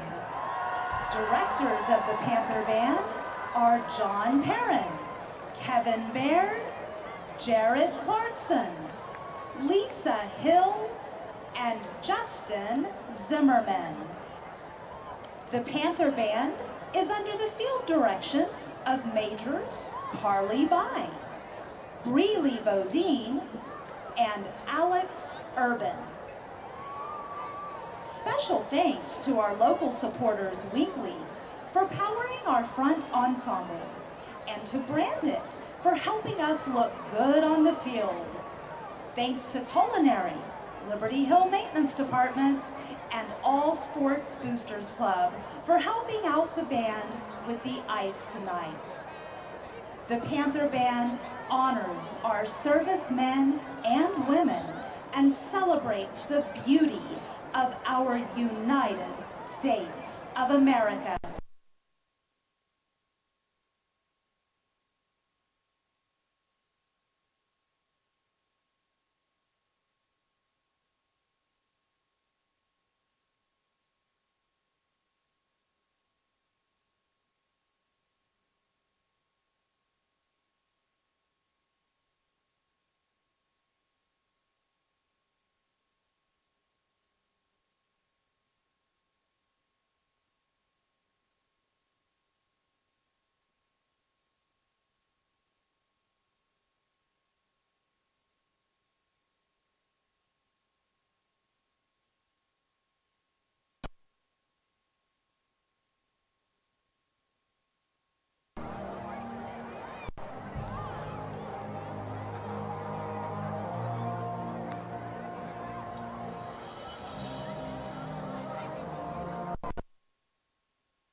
field to the Panther Fight Song.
officers are Lieutenant Damon Brown, Lieutenant Raven Allen,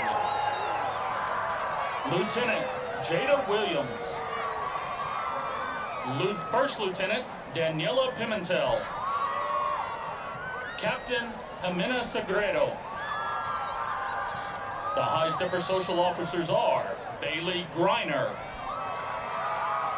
Sumner Pugh, Lizette Morton, Abigail Erickson, Lydia Lafongo, and Haley Smith. The High Steppers are directed by Courtney Worrell and Tiffany Baylor. High Stepper of the Week is Samantha Hackney. Most Spirited High Stepper of the Week is Jada Smith. And now for your halftime entertainment. The award-winning High Steppers show their hippo pride with their high kick routine entitled Boogie Wonderland.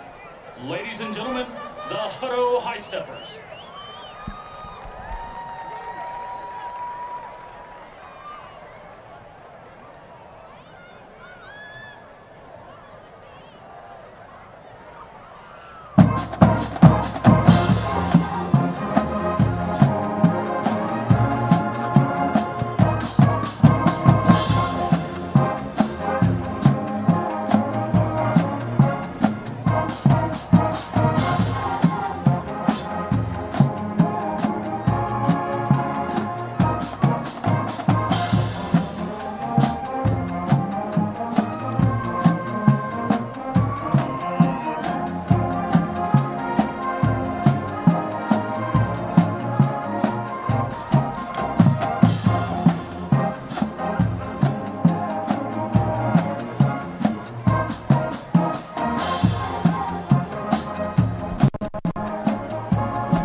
Tonight, the band, under the field direction of drum majors Christian Franklin, Kylie Holt, Elena Bustamante, and Maisie Watson, present their 2019 UIL Marching Contest show, Heist, which includes music from the Vienna Philharmonic Fanfare by Richard Strauss and Rhapsody on a Theme of Paganini by Sergei Rachmaninoff.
No.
Play against the rest. Golly.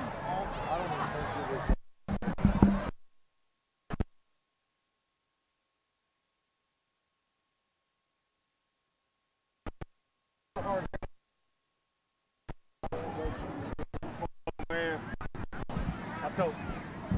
I got a meeting. Yeah. Take care of yourself. I'll come to a Hutto game. Okay. For the whole day. All right. Bring my dad. All right. Sounds good.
Welcome back to Liberty Hill. We're at halftime. Hippos leading 21-14. We're just about set for the second half. Hippo's about to run out onto the field. And, boy, a very interesting first half, a half that started off with Hippo scoring on their very first possession, had a great drive, and then Liberty Hill did what Liberty Hill does. They scored on their first possession on a big 60-something yard run on a play that we all thought that the guy was down. And then I was just talking to the Liberty Hills PA guy, and he said even they sitting up there in the PA box thought that the guy was down. But anyway, bust loose for a touchdown. Then Hippos kind of controlled a lot of the first half, but they got both teams with quite a few turnovers. Hippos had 3 turnovers. Liberty Hill had 3 turnovers, and ends up, and then some questionable calls. But Hippos kind of reestablished right before halftime what they had been doing well, which was really running the ball.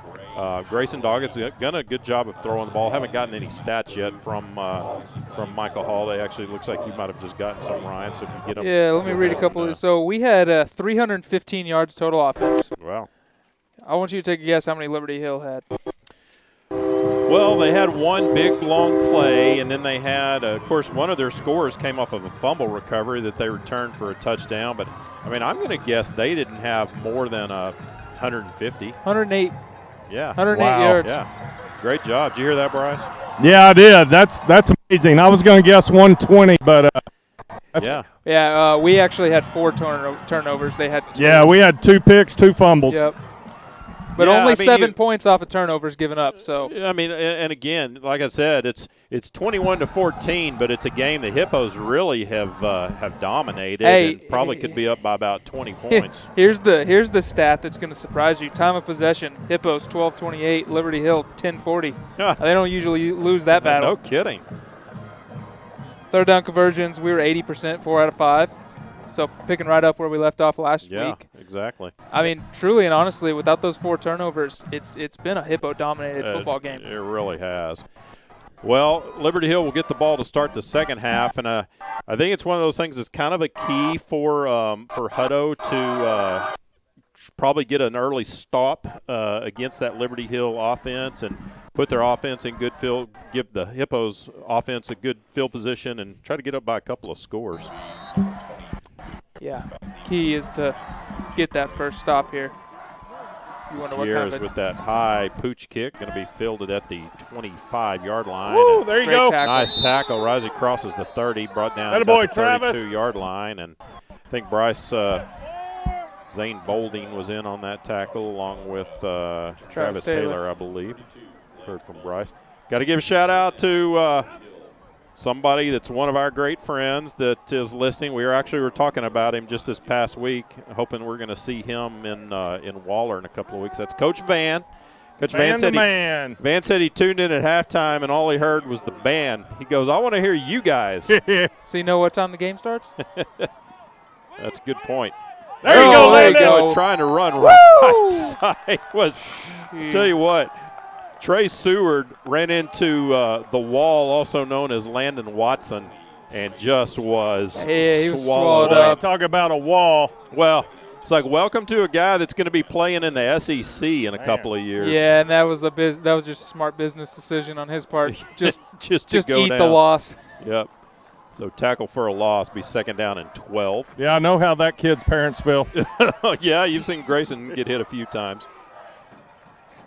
Clearly with a handoff. Now, I lost that one, but tackled for no loss or for no gain was Nash Robinson. Well, it's interesting because, Liberty Hill's the whole deal is all the different options they seem to throw at you, and they seem to be running just about one play, and that's that fullback up the middle, and they're not getting anything off that. That quarterback keeps – I feel like if he pulls that ball, he's running wild. And maybe. I don't know, though. Yeah, he did. He probably did good containment on him. A couple of times that first half, and we smothered him pretty quick. I'll tell you something funny here in just a second that their PA guy told me because he said he had to learn how to watch the ball. This time again, handoff up the middle and just stopped by about 4 easy. Hippo defenders was number 42, Blake Simpson.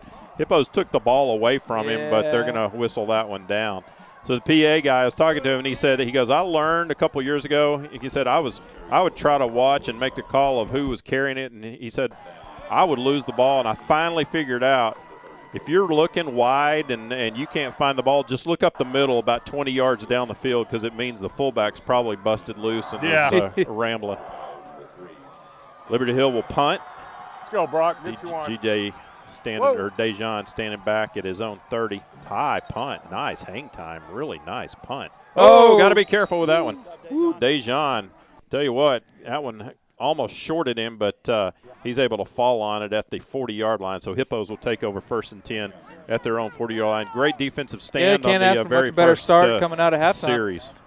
I was interested to see what kind of adjustments Liberty Hill was going to make, and so far it doesn't look like made a whole lot. Yeah, I don't. You know, it's one of those things with their offense, you really kind of wonder how much adjustments they really can Exactly. make. That's what I was about to say. I don't think you can make a whole lot of adjustments with an offense like that. I mean, their adjustment would be to start throwing the ball, and they're not really inclined to do that. 1st and 10, Harrison goes in motion from left to right. Handoff goes to him on a sweep across the 40, 45, and run out of bounds. At about the 47-yard line was Dejan Harrison, picked up about 7 yards on the play. How about 8 more of those plays this drive? Yeah. Well, it's been so effective, both sides. Well, Dejan just outruns everybody to the corner. 7 yards of carry will move you on down the field. Yeah, it won't take you 10 or 11 plays, then you'll get a score. Makai Kimball was doing that as well earlier, getting that wide run. Handoff goes to Makai. This time up the middle. Go, he's gone. 40. Great he block. is not going to be caught. 2015. Nobody within 15 yards. So once Makai broke through there was nobody that was going to catch him.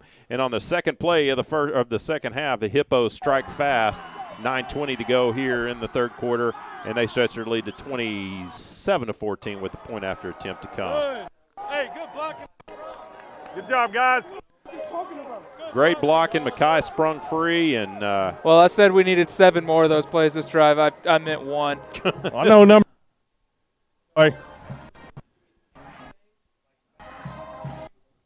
Lost Bryce there just for a second.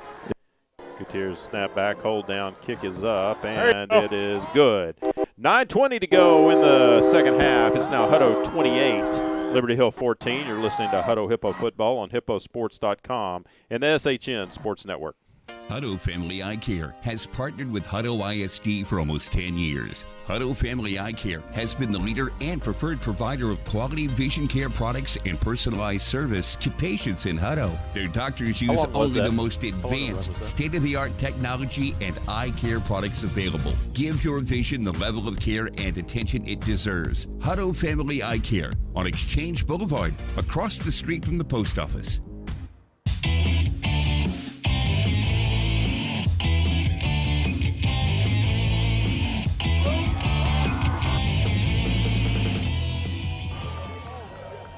Hippos strike fast on their first offense possession of the second half. They lead it now 28-14. Makai Kimball with the 50-yard touchdown run. Gutierrez with that high pooch kick. Done a good job with that. Fielded at the 25, across the 30, 35, and brought down about the 36, 37-yard line. Good job. Hippos, tell you what, he's hanging that ball up high enough and to give that coverage team a chance to get down. And and you know that's exactly what you want in high school. There are so many good athletes that are outmatched on these special team units, and just get that ball down there so you can swarm that ball carrier and not let him break free. Yeah, and you don't find a lot of kickers in high school that can kick it. Right, yeah, right. I mean, well, and even if you do, let's look back at what Dejan did. Caught it 7 yards deep and still took it out. So that's a great point. Well, I was yelling no, though. Yeah. So Liberty Hill sets up 1st and 10. Pitch, sweep to the right side. A little bit of running room across the 40, 45, and run out of bounds about the 49-yard line. First time we've seen that play Tracer. all night. Yeah, well, they've run it a couple of times. It's the first time they've had success with it. So he was able to get around that right end and take it all the way up near midfield, 49-yard line. I think they finally lulled us to sleep a little bit in the inside, and was able to just get that edge. Well, that's what they do. You know, they'll just keep working you, and then finally bust something. Handoff goes to Simpson. He's hit hard. Oh, they might say they weren't set finally. A call on the not set. False start. Legal wow. procedure. There we go. All right. First time in 25 years that call's been called against Hutto. And we got to experience it. Witnessing history. So marching back 5 yards to the 44-yard line. Now it'll be second down, and they'll need 15. First down and 15, sorry. It's kind of like, playing a team like West Virginia in basketball. You foul enough, you commit enough of those penalties, they're not going to call it every time. Refs have just kind of gone numb to it. Sprint to that line, set up. Pitch, this time going left to Simpson and hauled down from behind. Great job by number 1, Kendall Williams. Kendall Williams got there in the backfield before Simpson flag down in the could backfield. turn it up. Flag way back over here. Back. In the there definitely wasn't a receiver out there near either. the Hutto sidelines. Yeah, I mean, you can't have an sideline interference. Warning or something. Unless there were too many men on the field. Did you see that, Bryce? 2, 4, 6, 8. But, have 11. I don't know what he called there. It was against Liberty, Well, illegal. yeah, we declined it. Yeah, not sure what that was. Oh. Well, they tried that sweep play out to the left side, and this time weren't able to get the edge. Kendall Williams a little bit too fast to try to beat him out there. And to be fair, we were all over those officials in the first quarter, and some flags have now started going the Hippos' way. They've picked it up too. These officiating crew is great. They're fantastic. It's been an excellent crew. game. Yeah. I think maybe Brad getting in their ear maybe swayed them a little bit. There's inside handoff, and great job by the Hippos again to stay with the ball carrier, number 20, Trey Seward. As quarterback Kearley and Simpson tried to carry a fake out around the left side, but you had Hippos staying home and tackling the carrier Seward for basically no gain. And as frustrating an offense as this can be to play against, it's also probably got to be pretty frustrating for them when you do face a defense that's been so disciplined and doing all the right things, such as the Hutto defense tonight. It's, like we said, not a whole lot of adjustments that they can really make. So you're just, if you're that fullback, you're just running the brick wall play after play after play. It's got to be a kind of beat down for them. Their MO is they just keep doing it, thinking they're finally going to break one. Third down, 14. They're going to pass this time. Throwing back, got a little bit. Well played. What a play by the Hippos. Number 2, Xavier Phoenix, just completely blew that one up. They rolled to his right and threw a throwback pass to the left side, and Xavier Phoenix just comes downhill and blows it up. Absolutely. So, great play. Super job. Vogelpool was in on that as well. But let's give a congratulations to the first completion of the year. Well, there you go. For negative yards. They were 0 for 1 last week. They're now 1 for 2. Amazing. For a negative 1 yard. They were doing better passing when they were incompletions. They had about 4 blockers out there for the receiver. And just didn't block the one guy we had. He just went right through him. Yeah, well, great defense by the Hippos. Low snap on the punt, fielded, punt away. Bounces at the 25 and straight out of bounds at the 25. So Hippos will take over 1st and 10 at their own 25-yard line. Great job by the Hippo defense here to start the second half. Yeah, I think they're a little bit worried about Dejan catching that ball back there. They have not given him a chance. Can't imagine why. I love your comment. They were more effective passing when they're incomplete. Yeah, how many teams are through 2.5 games are 1 for 3 throwing for negative 1 yards? 1. One that we know of. First and 10 for the Hippos at the 24-yard line. At some point, you got to think we're going to see some more throws by them. Well, they might get into a place where they're going to have to start throwing it. That's what you want if you're a defense playing against them. Grayson Doggett with a pass to Dejon Harrison, 35-yard line. That one's going to come back. A hold, I think. Kind of an unnecessary hold, too. Who was out there holding? Pinelli. Was that Pinelli here on the left side? Yeah. Trey's listening to him talk about it, but I think he knows what's coming. Yeah, and it's kind of unfortunate. Dejan had already broken past him. Screen pass, and Dejan took it all the way up to past the 40-yard line. Well, you know what? They might call pass interference. Trey was out there blocking, and Dejan caught that ball past 1 yard, past the line of scrimmage. They're walking backwards, though. Well, offensive pass interference. Oh, offensive interference. You can block on a pass if it's behind the line of scrimmage. Yeah, pass interference. He was out there blocking, and Grayson led him a little bit too much. And once you catch that ball past that line of scrimmage, you're not allowed to be blocking if you're a receiver. And that play is designed to be caught behind the line of scrimmage, in which case that would have been a well-played play. But good observation. Yeah. Another weird rule. Why is offensive pass interference only a 10-yard penalty, but defensive pass interference is 15? Yeah, that's like my weird rules on if you're inside the 10-yard line, the penalty against the offense could be 5 or 10 yards, but against the defense, it's only half the distance. It should be double. It should be double the distance to the goal. There you go. So 1st and 20 now for the Hippos. March it back to the 12-yard line after that penalty. Kimball in the backfield with Doggett. Handoff goes to Mackay, spins out of a tackle, gets about a yard or two up to the 14-yard line. 2nd down and 18.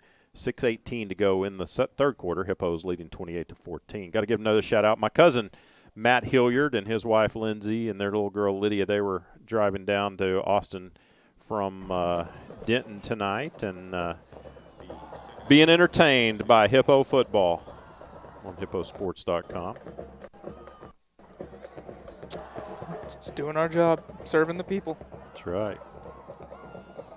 2nd down and 18. Well, you owe him because he did your wedding last summer or a year ago. Yeah, now we're even, right? There's a pass to Dejan complete at the 40. Breakaway. Trying to get outside, break the tackle, hold on to the ball, and is just hit hard from behind, but takes it all the way up to the 44-yard line.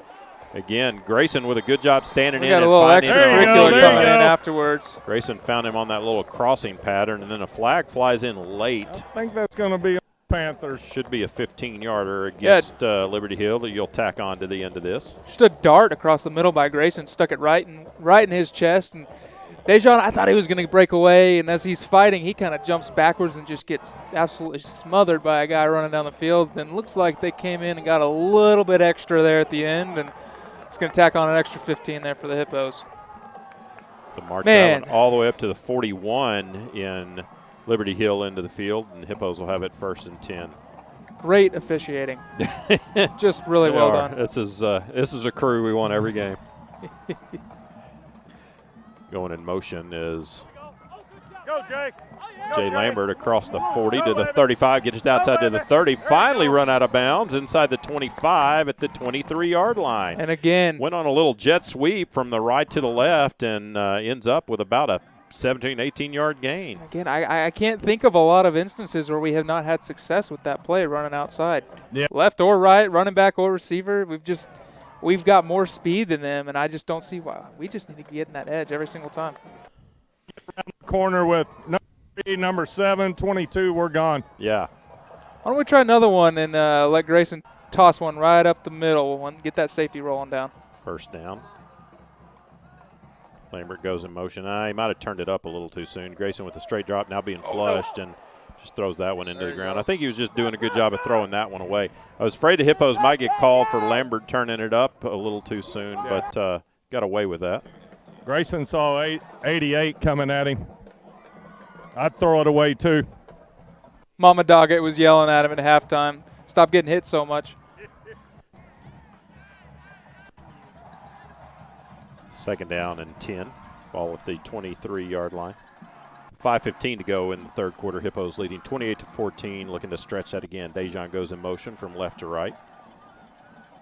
Handoff goes to Tell you what, he broke it. I thought he was down. Went to Kendall Williams. He spun around, and I was waiting for the whistle, but he never was down. Got up and kept running and takes it inside the 20 down to the 18-yard line. Yeah, I think it was one of those instances where the guy tackles him and he rolls right over the top of him. I don't know if he ever actually touched the ground. Well, good job by Kendall to continue with the progress. Yeah, turned a loss into a gain of about 2 yards. So 3rd down and call it 5 for the Hippos now. 4:45 to go in the third quarter, leading 28-14. It's been a briskly played third quarter so far. It has. A lot of keeping the ball on the ground. Kimball sets up next to Doggett. Handoff goes to Mackay, trying to kick it outside. He gets to the 15, across the 10, still fighting inside the 10, down to the 8-yard line. Going to be 1st and goal for the Hippos now. Well, it's like playing hopscotch out there, just hopping left and right. You just can't touch him. hopping around, and then that burst of explosion to get going north and south again. Yeah, it's just so fun to watch him run because he's just he's a versatile running back. Like I said, he'll run over somebody. He'll just keep his legs going and break tackles. He's kind of got the moves that But then Chooks had almost, but he's just a little bit bigger. Well, stronger for sure, and certainly has the speed. Little option play. Oh, Grayson with Brock. Brock Bueno in, keeps it for the touchdown. Hey, and there's the play, that red zone with Brock, like we've been talking about. Oh, I started calling that. I was like, Grayson, keep he got fast. Grayson. Wow, look at the wheels on Grayson. So Brock Bueno comes in, and they run a little option to the right. Brock keeps it and takes it 8 yards for the Hippo touchdown. Yeah, and they stretch their lead to 34-14. First time we've shown that all year. You wonder if Liberty Hill was even ready for that. I'm sure they did not practice for that play. Yeah, they probably said quarterback runs the ball. Let him run. Make him. Don't let him pitch straight speed option by Brock, and it was wide open. Yeah, I don't know. He had no intention of pitching that ball. Gosh, Bryce down there, it's either your son or your nephew.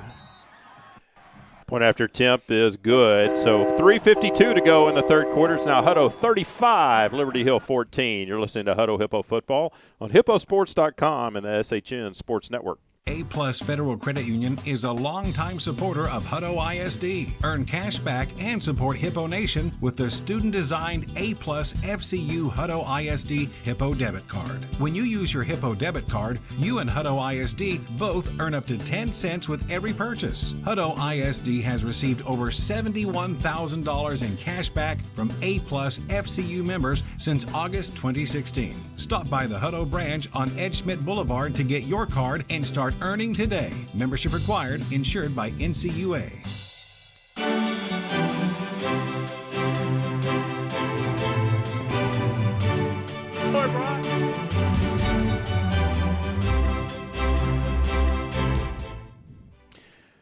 Hippos stretch their lead to 35-14. 3:52 to go in the third quarter. Brock Bueno with his first touchdown of the season. Kickoff, high kick, fielded inside the 30 at the 28. A little bit of running room across the 35. Still running, stretching to the right side, and brought down short of the 40 at the 38-yard line was number 2 Brady Brewer on the return, tackled by Sadavian Robinson. So Liberty Hill set up 1st and 10 at their own 38-yard line. Looked like that one was maybe going to have a chance to go for something a little bit bigger, but Hippos did a good job of just sticking with the return man. Just a lot of team speed that we have. Even non-defensive guy or non-defensive unit guys are just flying around. Not only do we have size, but we've got that speed. Well, credit Van for that. He's listening in. You know, he did such a great job of recruiting all this speed that we've had. I'm kidding. Of course I'm kidding.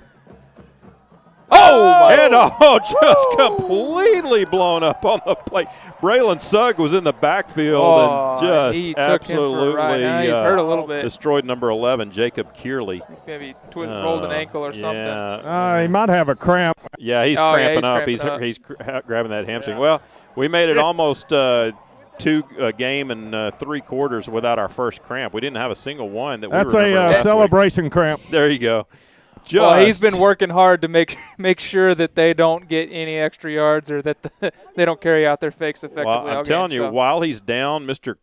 Kearley probably should go over and just say, hey, thanks for not killing me. I don't know how he held on to that ball. They were trying to throw another pass.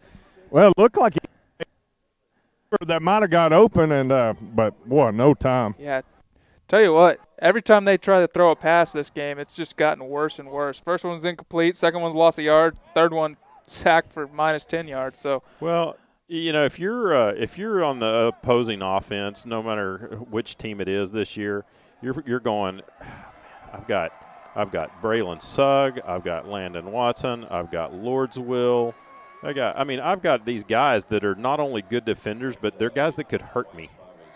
And yeah, quite literally. Yeah. Bryce, is it hot down there? No, it's not too bad. I mean, there's not much breeze, but temperature-wise, pretty good right now. Well, you wonder if maybe that has something to do with the cramps. Maybe it's not as hot. Guys don't feel like they need to be hydrating as much. You know, a lot of times you see guys cramp up when it's real cold because they don't think they need to drink any water. Don't hydrate. Mm-hmm. So 2nd down and 15. Braylon comes off after that cramp handoff goes to Simpson. And there just wrapped up. Actually, I think that was Nash Robinson. Yeah, 28 there. And again, ran into the wall of Landon Watson. the wall of Landon Watson and our red zone quarterback, Brock Bueno. Yeah. What a fun defense that we've got this year to watch. These guys are, I mean, they are quick to the ball. They swarm. They hit hard. And we said before the season started this was really going to be the group that was going to keep us in every single game. And I don't think there's any question about that. Yep. So third down and about 11 needed by the Panthers. Hippos might have jumped off sides on that one. They finally blew it dead, too. The illegal procedure against Liberty Hill. My goodness. Yeah, protect that quarterback there. Well, I think this is where, we saw this last week against West Mesquite, too. I think this is the point of the game where you're starting to see a team on the other side get kind of worn down by these Hippo defenders. And Liberty Hill, they're on the verge, especially if the Hippos get a stop here and go down and get another score. Liberty Hill might be on the verge of beginning to wave the white flag with 2:15 to go here in the third quarter, and Hippos leading 35-14. What does waving the white flag look like for Liberty Hill? They run the ball. Well, pass! Bryce calling for the pass, and it is There you intercepted That's what's gonna at happen. the 35-yard line, Go, back to the Travis. 40, 45, 50. He Travis might Taylor take cuts this back inside. He might take this Now all the way across the field, and he he's gets tripped up. at the 45-yard line. Hey, trend continues, though. Every time they throw a pass, it gets worse and worse. This time it's an interception. So now they're 1 Next for time 4. it's a pick six. 1 for 4, -1 yards, and an interception is their passing Yeah, stats. Hayden and I were just talking about how hard to Liberty catch up. Hey, 2 completions now, 1 for negative yards, the other one to us. the other team. So, again, if I'm Liberty Hill, if you call pass play, hey, just go ahead and throw that into the ground. Let's eat the incompletion. Well, credit to the Hippo defense on that, too, of course. But Travis Taylor returns it to the 44. Hippos set up 1st and 10. Mackay goes in motion, looking to swing the pass. They do at the 45-40. Gets outside to the 35 and wrestled out of bounds right over there near Bryce at the 33-yard line. I say near Bryce. Bryce, are you over there? Pretty close. Oh, there you are. He's on the 20. There you are. Here with Yeah, you're over there, Coach Plant. Another well-placed screen or swing pass there by Grayson going forward. This time caught it behind the line of scrimmage. 1st and 10 at the 33. Down Kendall to a Wood. minute 46 to go in the third quarter. Hippos leading 35-14, and boy, I tell you, looking to maybe put the dagger in it right here. Pass outside, flat, Attaboy. complete to Attaboy. number 9, Josh Gonzalez. Now that one was right over there in front of Bryce.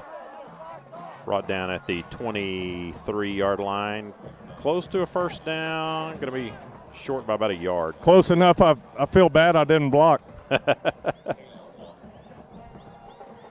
You're too old for that now. You turned, you got that turned right. 55 this week. You were good up would until a break couple in of days half. ago.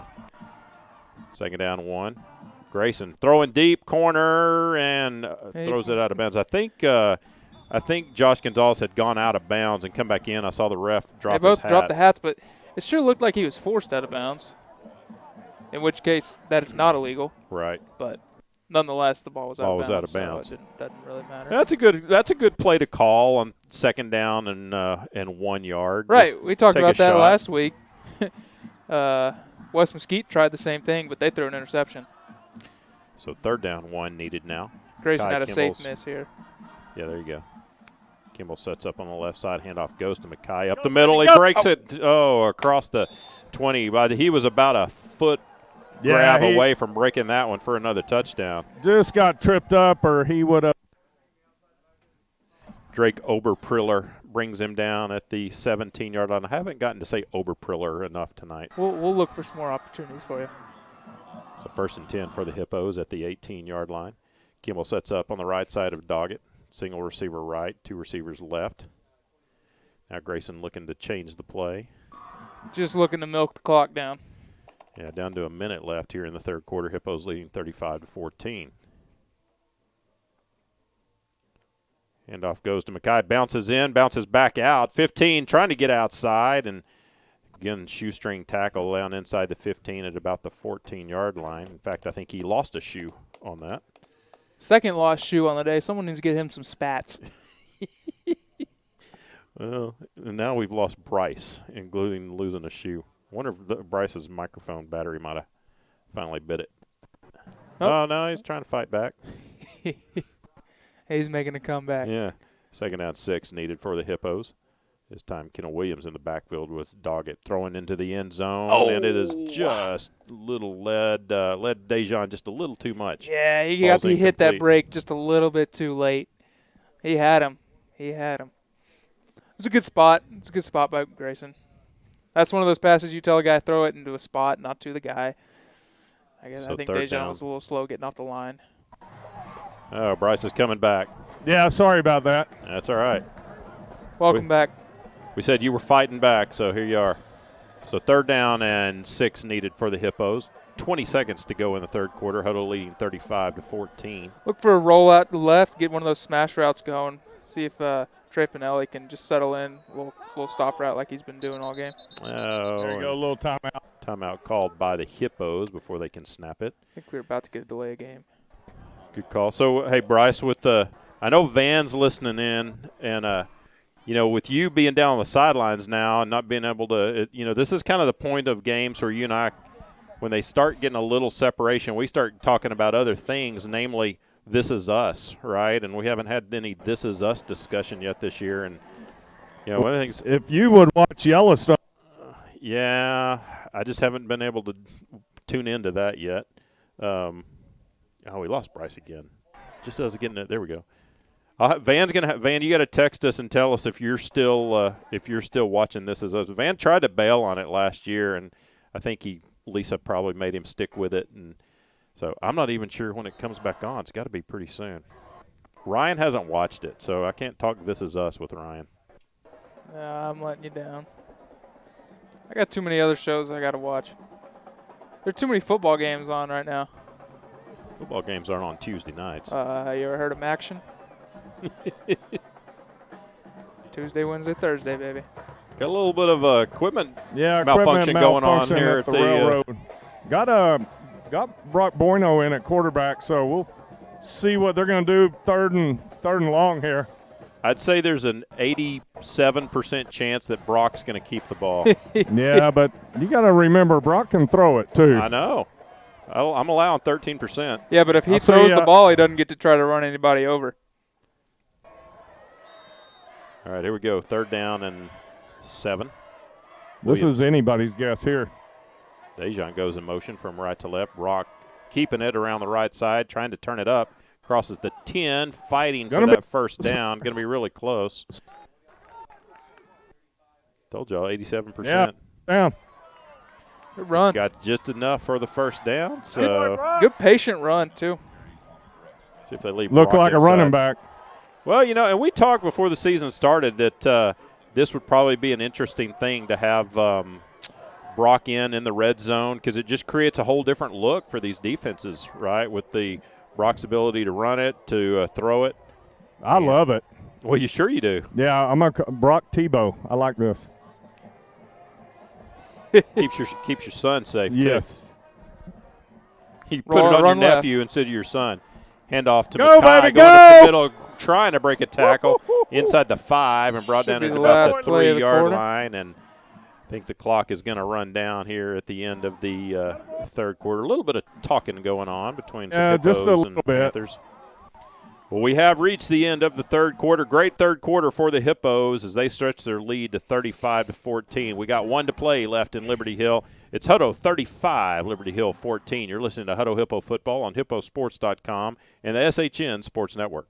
ACDI, Al Clausen Disposal, supports the Hippo Nation. ACDI is a locally owned family company that specializes in solid waste services, including residential, recycling, commercial, and roll-off. Al Clausen Disposal has grown into a top 100 ranked corporation. Their mission is simple. They're committed to providing safe, reliable, and environmentally sound waste solutions at cost-effective rates while embracing new ideas to reduce the carbon footprint. Al Clausen Disposal, your local choice for all your collection and disposal needs. ACDI says go Hippos!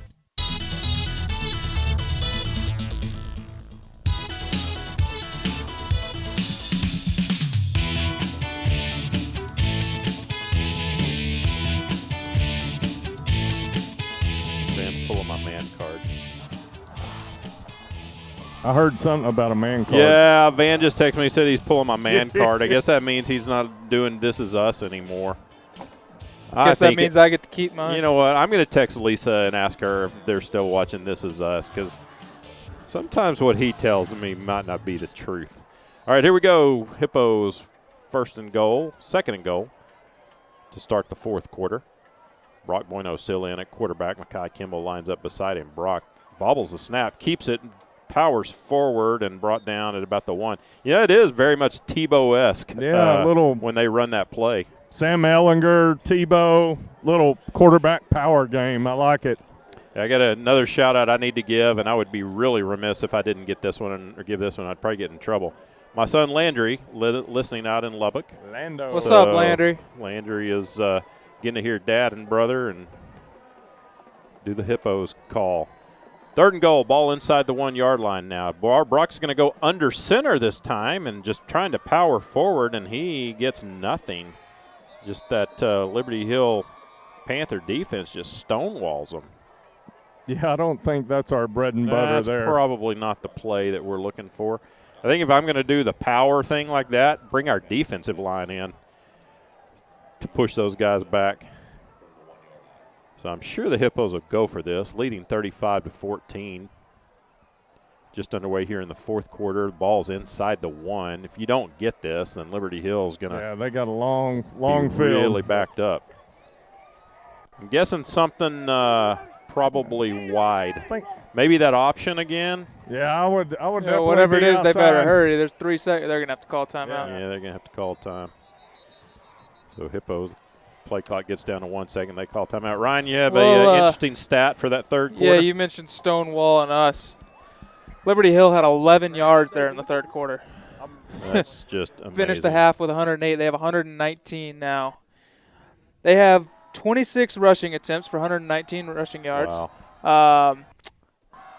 53 of those came off of 1 play. Wow. This is a team that had 3 guys run for over 100 yards last week. One of them ran for 190. This is a team that had 7,000 rushing yards last year.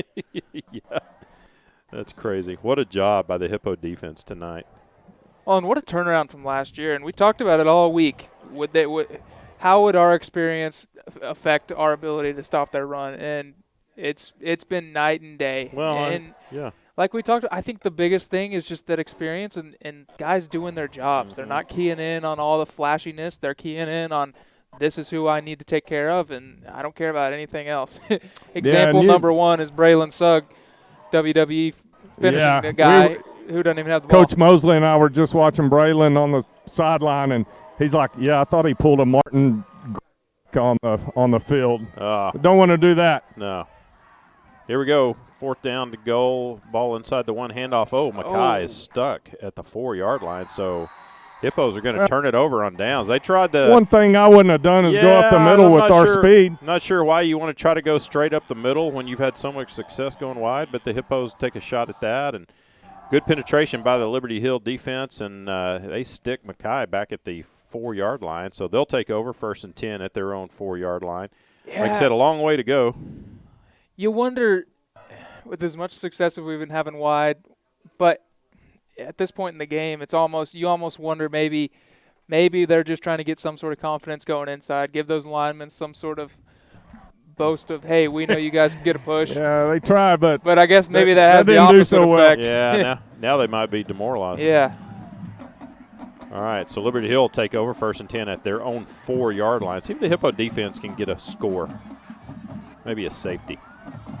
Liberty Hill just tries to power it straight up the middle. Quarterback sneak from the 4 yard line. Jacob Kearley keeps it. Well, you're down 35-14 with 10:20 to go in the ball game, and you're running quarterback sneaks down from your own 4 yard line. Yeah, it's hard offense play catch up. Yes, it is. They're especially slowly but surely 95 showing yards us away. new looks. They split a receiver out wide that time. Yeah. So they're bordering on spread material now. 2nd down and 8 needed for the Panthers. Sprint to the line of scrimmage, as they often do. Put a man in motion. Trying to run that sweep to the left side. Turn it across the 10. A little bit of running room. And finally hit hard at about the 16 yard line was number 20, Trey Seward. We got that Amir Ward's a little shaken up down there. Well, looks like he's gonna be another cramp. Landon Watson might be down. Two hippos hit hard. Landon was kind of reaching for his. I think Landon's maybe cramping.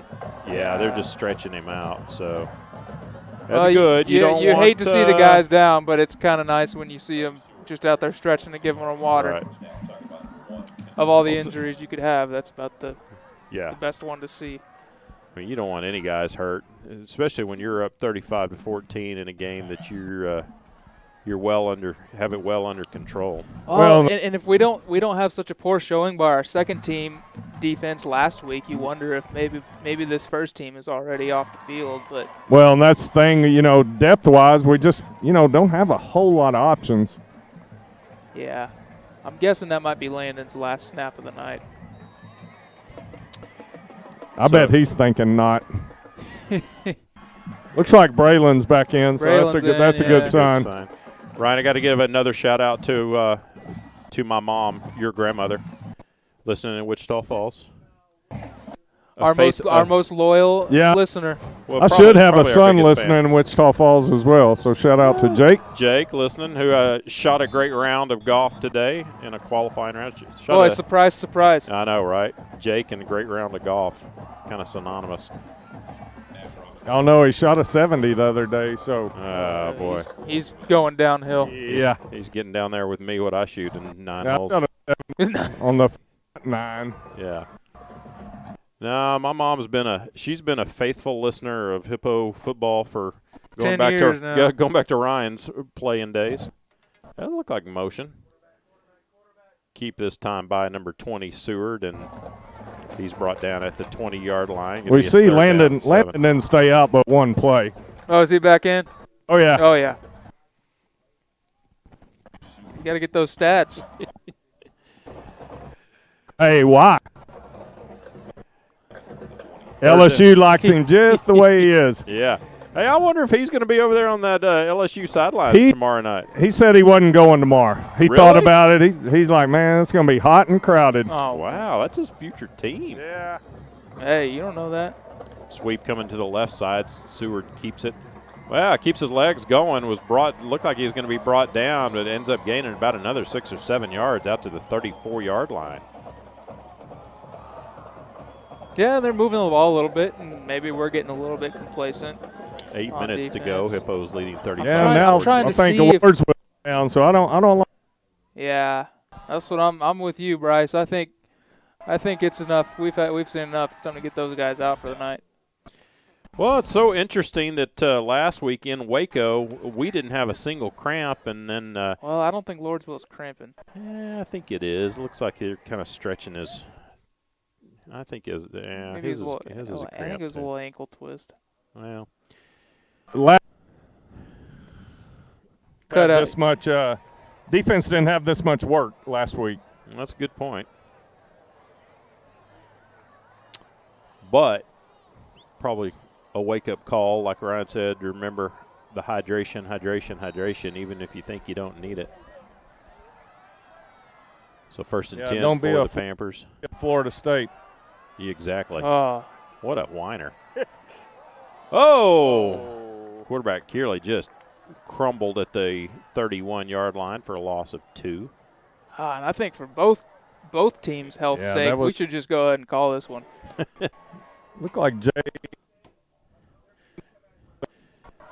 Hey, Van saying the guys need to get on the stairs next week. Get on that Iron Mountain. Bring out the trash cans and start doing the Iron Mountain. Nah, these guys, I know they've been in really good shape. I think they're just Ryan, I think you might be right. They probably just didn't hydrate like they should have. Here's a pitch to the left side, running down the left sideline across the 40 up near the 45-yard line, even give him the 46. Just tripped up by Braylon Number 20, Seward. So a little bit of success for they finally Liberty found Hill. that edge. I think they sent a receiver out and had him running a route and brought our corner out of the way. It took a defensive end of ours to still catch him. Yeah. Between just the size and the speed to go catch their running back running out on this edge. So 1st and 10 at the 46-yard line. Little inside handoff to Seward. And wrapped up by, is that Lordsville that got him first? I think it was Braylon. It was. It was Braylon Sugg. Imagine that. Oh, boy, he's having big. himself a ball game tonight. I think we might be talking to him on Monday night. I was going to say, I think he might be the end up being that defensive player of the game. Hippos with another one down this time. Is that Amir? Yeah, I think Amir. You guys might just be getting some rest in between plays. 6:51 to go in the ball game. Hippos leading 35-14. Kind of working on knee a little bit. Yeah, don't want to talk too much about those kind of things. Yeah. Now he's hopping up. He's coming up. Yep. I'm with you. Hey, I think they're just getting some rest. Just resting. Well, they're giving Brad a lot of exercise because every one of these plays, Brad's run out to the field to see how his guys are doing. Yeah. It's kind of funny. We've had Amir, Jalen. Yeah. Every one of our, who you'd probably say are some of our top defensive guys. Yeah, they've made a lot of plays tonight. They have. Yeah, Ryan, I think there's I think it'd be upset of the year if Braylon Suggs not the defensive player of the week, but we'll see what the coaches end up choosing. Here we go. Said handoff goes to Simpson. He's and guess who? Stuck by Braylon Sugg and Landon and Lordsville all around him. He never went down, but Forward Progress stopped him for a loss back at the 45. I think they're going to actually say he got back to the line of scrimmage, I guess. They're spinning him around, and he's looking for the refs like, hey, man, go ahead and blow that whistle. Blow that whistle. Yeah. I got 3 men about to tackle me. They weren't calling that down the first quarter. Isn't that the truth? 6:10 to go in the ball game. Hippos leading 35-14. Say on their way to going 2-0 on the year, and a very convincing win against the number 4 team in the state, Liberty Hill Panthers in Class 4A. Inside handoff to Seward's got a little bit of room across the 45, down near the 42-yard line. Trey Pinelli in on the tackle. Yeah, I think Trey might have saved a touchdown there. He was the only guy between him and the end zone. So given the 41 and Hippo into the field, 1st and 10. Secondary hadn't had a lot of opportunities to make haven't. tackles tonight, which is a good thing. Well, it doesn't happen when the team only throws 3 times. Well, it means we're stopping them at the line, too. Handoff up the middle, no gain to, I believe that was number 11, Jacob. No, it was it 20, Seward? I believe so. Yeah, actually, I say no gain, and ends up with about 2 yards. Place the ball 39-yard line, 5:10 to go. Clearly, Liberty Hill's not trying to win this game at this point. This has been a solid 6-minute drive from their 4-yard line. Yeah, that's what you want when you're down 35-14. Yeah, except I'd like to see our defense not on this field.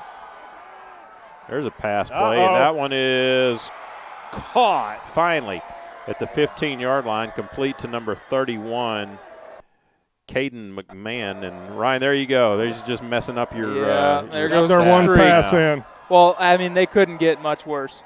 They hit rock bottom, and now they're coming back up. No, you'd said the next one was going to be a pick 6. All right, so first completion of the game. I can't be 100% all the time. Down to the 16-yard line. Hand off to Seward. Oh, nice good tackle by Brock Boyno. Attaboy, Brock. He gets up and lets him know. Turn it upfield. Seward inside the 15 to the 14, but Brock comes knifing in and takes his legs out from under and pick up a 2, 2nd and an 8. 4:15 to go in the ball game. Yeah, you don't want to give up a score. Yeah, right I was here. going to say, as well as our defense has played today, you got to think that they're wanting to stick their heels in right now, and you don't want them to go on. You don't want to finish with giving up a 96-yard touchdown drive.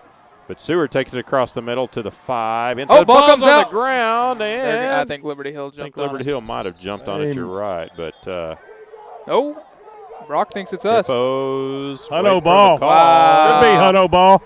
The Liberty Hill kid has the ball in his hands right now. And they are going to give it to the Hippos. So a turnover. So a they do. 90-yard drive. Yeah, so they got. Turns into. That's right. They drove from their 4 down to the Hippo 5, and the Hippos take it away from them. What was that? Is that the 6th turnover of the night for the Panthers? I think. No, that's their 3rd turnover. No, that's their 3rd turnover. We've had 4. Well, they had an interception. Oh, okay, that's their 4th turnover, and we've had 4. All right. I think that might be their 5th, but. Nonetheless, I'd agree to disagree. That will be easy to settle that argument. So Hippos will take over 1st and 10 at their own 5-yard line, 3:55 to go. Hey, what in the ball a game. great field position flip by Liberty Hill. That's right. They're just playing the field position battle. They pin the Hippos back at their own 5-yard line. Snap to Brock, handoff to Kimball. Breaks loose at the 10-15. Go, Mackay! And he might take this one all the way at the midfield, at the 40, at the 30. They're not going to catch him. 95-yard touchdown run by Mackay Kimball. Wow, broke one tackle. Once he got into the open field, he was not going to be caught. Ran away from him. And 95-yard touchdown. Woo! Again, had him wrapped up in the back. Fumbled snap, busted. Yeah. Exactly. 95. That's right. Just like you draw it up. Yeah, and that what was remaining of the Liberty Hill fans are making their way down the steps. And hey, they're going back out to that tailgate. They had a good tailgate going on. So a 95-yard touchdown run by Mackay. And, yeah, he is so stinking fast. Once he got past those guys, you knew he was gone. Gutierrez on to attempt the extra point. Snap back, hold down, kick is up, and it is good. 3:40 to go in the ball game. It's now Hutto 42, Liberty Hill 14. You're listening to Hutto Hippo Football, hipposports.com, and the SHN Sports Network. Hutto Family Eye Care has partnered with Hutto ISD for almost 10 years. Hutto Family Eye Care has been the leader and preferred provider of quality vision care products and personalized service to patients in Hutto. Their doctors use only the most advanced, state-of-the-art technology and eye care products available. Give your vision the level of care and attention it deserves. Hutto Family Eye Care on Exchange Boulevard, across the street from the post office.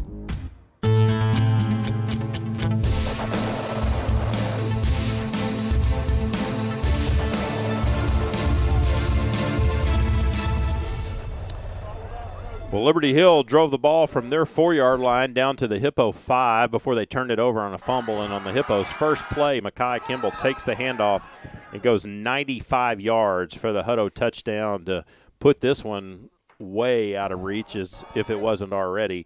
And with 3:40 to go in the ballgame, it's now Hutto 42 and Liberty Hill 14. Surely now we'll get to see that second-team Hutto defense coming out. Oh, yeah. Pooch kick, left side this time, fielded at the 30-yard line, across the 35, and tackled at the 36 by number 32, Zane Bolding. So the Panthers will take over 1st and 10. Hippos leading 42-14. Well, what'd you say the Hippos had at halftime? How many yards? 350 or so? I believe so. We had 489 at the end of the 3rd quarter. 489. 489. So add at least 100 onto that after that run. That's 589. Halftime we had 315.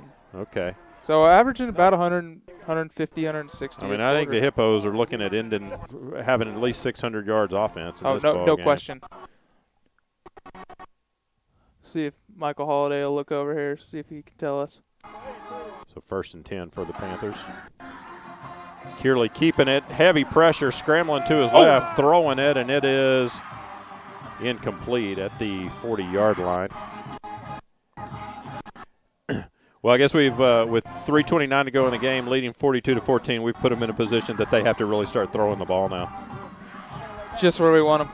Well, it looks like we finally got our second-team D in there as well. Still, though, great pressure. Diego Hippolito back in the backfield along with Justin McCourse. Liberty Hill's offensive line isn't exactly built for pass protection. No. So this is kind of prime time for those defensive linemen. 2nd down and 10. Kearley with a straight drop. This time heavy pressure, throwing over the middle. It's intercepted at the 40-yard line and returned to the 35. Number 33, Michael Mason, jumping in front of the pass and picking it off. And good reflexes there by Michael. Yeah. Well, how fun too. You know, you're a lot of these backup defenders. They get in and try to make the most of their playing time, and Mason jumps in front of that and returns it to the 33-yard line. So I think they took it a little personal last week after they gave up those 2 touchdowns. Yeah, back to the old way of throwing for That's Liberty right. Hill now. Nowhere to go but up from here, right? So the Hippos will take over 1st and 10 at their own 33, leading 42-14. 3:21 to go in the ball game. That's man. Now they've got, who's in at quarterback now? Bealey, maybe? Handoff is to looks like number 19, Donald Douglas. Fights for about a yard. So well, that answered the question for us. We were wondering earlier this year who comes in if we're up big, because Brock's the backup. It's right. Jared Bealey. About Jared Bealey. Played a lot of snaps last year at quarterback. So 2nd down and 9 for the Hippos at the 32-yard line.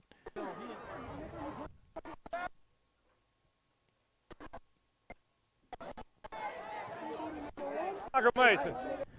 I think Bryce is having excited fun for Michael Mason down there. 2nd down and 9. 2:35. Clock still counting. Told Mason that 7-on-7. Little blitz look. Bealey going to trying to keep it around the right side, and there's a block in the back. See if it gets called. Guess no flag. Got some extracurriculars going on extra back stuff here. going off on the far side of the field. Mackay Proctor and Jacoby Duncan. Hey, they're fired up to be in the ball game. They got the adrenaline flowing. They're ready to go hit somebody. Liberty Hill's not. They're not having any of that anymore. Hippos lost about 7 yards on that play, back to the 40-yard line. So 3rd down, and they need about 16 or 17. Any recollection on how many throws Jared Bealey got last year? I wouldn't think very many. Guessing probably 0. I mean, a lot of times when he would come in, right, it was at the end just of the a handoff. Yeah. I wonder if maybe he can get one right here. Get a throw under his belt. They'll run a jet sweep. Probably going to run it, and they do. Running it from right to left. And does number 12, Tyler Carnes, and he stood up by the Panther defense for no gain, maybe even lost a yard. So that's going to set up a 4th down situation. And this will be, I believe, the first punt of the ball game for the Hippos. So they almost made it the whole game without having a punt. 1:10 to go. Well, Brock's probably a little bit excited they stopped him there. Gets to come in and show off the leg.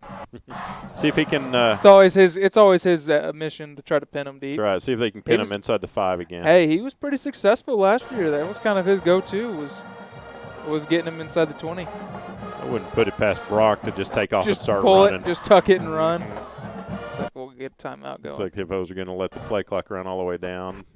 Call a timeout with 1 second left on the play clock. 47 seconds left to go in the game. Hippos leading 42-14, and they're going to move to 2-0 on the season. And this one, the win last week against West Mesquite was impressive just because it was his first game of the year. Didn't really know what the Hippos had, especially offensively. We knew the defense was going to be good, but I think you can classify this one as a solid win. Absolutely. On the road, hostile environment, come in, and not only to just shut them down completely on offense, but we've overcome a lot of adversity this game. First quarter with everything that went on with the refs, who've been great all game, not a single issue. Bryce, what's your takeaway from this one? Bryce, you got your ears on there? I think Bryce is checked I'm looking. out. I think Bryce took his headphones out. Yeah, it looks like Bryce doesn't even have his headphones in. He didn't hear a word we're saying. Now's the time. Get your shots in. I think he forgot what he was doing down there. He's enjoying the moment. Yeah. In a second, he's going to realize he's holding those headphones in his hand and isn't hearing us. All right, Brock. So Brock stands at the 50-yard line, going to punt this one away. There's nobody back deep for Liberty Hill. Yeah. Quick kick. There you go. Look at that. Nice little spiral. Bounces at the 10. Just He into kicks the into the end zone. I thought that was gonna kick out of bounds, but that was a pretty kick though. Brock having a conversation with the referee. He knows what that was all about. It's not his first conversation with the referee. It probably won't be his last. He gets friendly with those officials all the time. Yeah, friendly. So Liberty Hill take over 1st and 10 at their own 20, 40 seconds to go in the ball game. And you wonder if maybe they'll just take one more play. And I think, Bryce, are you putting your ears back in there? Yeah, I'm here. Oh, okay. Welcome back, Bryce. Yeah, I've had to visit a little bit. Yeah, we saw that. Hey, it's pretty exciting down here. Well, we were asking before I realized you weren't hearing us. I said, "What was your what's your assessment of this game?" Well, I'm telling you, the coaches and kids are super stoked. Time to get back to work. Yeah, for sure. Handoff goes to Searley. He's got running room across the 30. Tries to kick it outside, gets to the 40, and finally brought down at about the 43-yard line. So Liberty Hill not quitting. They want to try to get another one on the board. This one's all Hippos, has been all Hippos, and again, it's going to be really interesting to see how many offensive stats the Hippo yards the Hippos have. Hand off to Simpson running to the left side. Great job by the Hippo defense. That ought to be the last Blake play. Simpson can turn it up. So 15 seconds. I wouldn't be surprised to see Liberty Hill try to get one more snap. Down to 10 seconds left.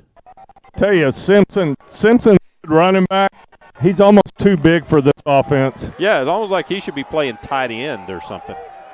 They do get they were not set. more they snap. Weren't no, set. they weren't snap. Whistle blows, and which they're means we got one gonna, more play. Well, 10-second runoff. Yeah, they shouldn't have to snap another one at this point, I believe. 0.4 seconds remaining. Liberty Hill, well, we're talking to their coach. Guys, there's 0.4 seconds left. Just do something. Yep, and I think he says timeout. The Liberty Hill call timeout. Wow. No kidding. 0.4 seconds left, and they called a timeout. Interesting. Well, after that 5-yard mark off. Let's see what Brad has to say about that. I'm sure he's probably not too pleased. Or he just doesn't care. Well, yeah, I was going to say, I don't know. I think actually, I see him turn around talking to somebody. I don't think he even realizes he it has happened. no idea. Right. I think the coaches have got to be very pleased with the outcome of this game. Well, I think so. I mean, a team like this that's so dangerous because of that offense, and you just really never know how your defense is going to react. But I think we had high hopes coming into this that the Hippo defense was going to – they were going to remember kind of the schemes of Liberty Hill. And, we said it before the game. We didn't really expect the ball tackled at middle of the field, and the Hippos on the last play of the game. Kind of what epitomizes this game is just tackling the Liberty Hill guy before he can get going. Hippos wrap this one up 42-14. Great win for the Hutto Hippos tonight here in Liberty Hill to move to 2-0 on the game. And I said I think we were talking before the game started, and we said we did not expect the same kind of game as last year that was that 52-51 win in overtime. We expected a lot more defense, and I think I can say it even exceeded my expectations because, Liberty Hill, they got 14 points. 7 of that came on a fumble recovery for a touchdown. So, really, their offense scored 7 points. 7 of that came on a fumble recovery, and 7 of that came on one play that should have been probably down. And we've got a couple on the board, so it could have been a big blowout. Absolutely. Yeah. And they've got the one where they drove 90 yards and fumbled on their 5, but all things considered. Well, Bryce, good call from the sidelines tonight. We kept you for most of the game, so that was a win also. Makai Kimball said he was spaghetti powered tonight. There you go. We witnessed it firsthand last night. Yeah, 3 plates, young man, and it helped. Well, we need to get him 3 next week too. Well, the Hippos take the win 42-14 over Liberty Hill here tonight in Liberty Hill, a game completely dominated by the Hippos really from the beginning, and a very impressive win. And this is one that certainly in Central Texas is going to probably send a message to a lot of folks. I think even after last week, the Hippos were, people that kind of raised their eyebrows, again, not knowing what the Hippos were going to be like after losing so many players off the offense from last year. But boy, they're solid. solid offensively and just outstanding on defense. And next year next week they'll be home. First home game of the season. It'll be against El Paso del Valle. And I will tell you, folks, it's you need to come out for that one. This is going to be a special game. First of all, it's our Freedom Game, our annual Freedom Game, where we honor our veterans and first responders and active military folks. And, we do that every year for the Freedom Game. But we're adding another element to the Freedom Game this year, and that is honoring our friends that are going to be coming over from El Paso. Obviously, they just they dealt with a unthinkable tragedy a few weeks ago, and the last couple of weeks we've been selling T-shirts that say Hippo Nation is El Paso strong.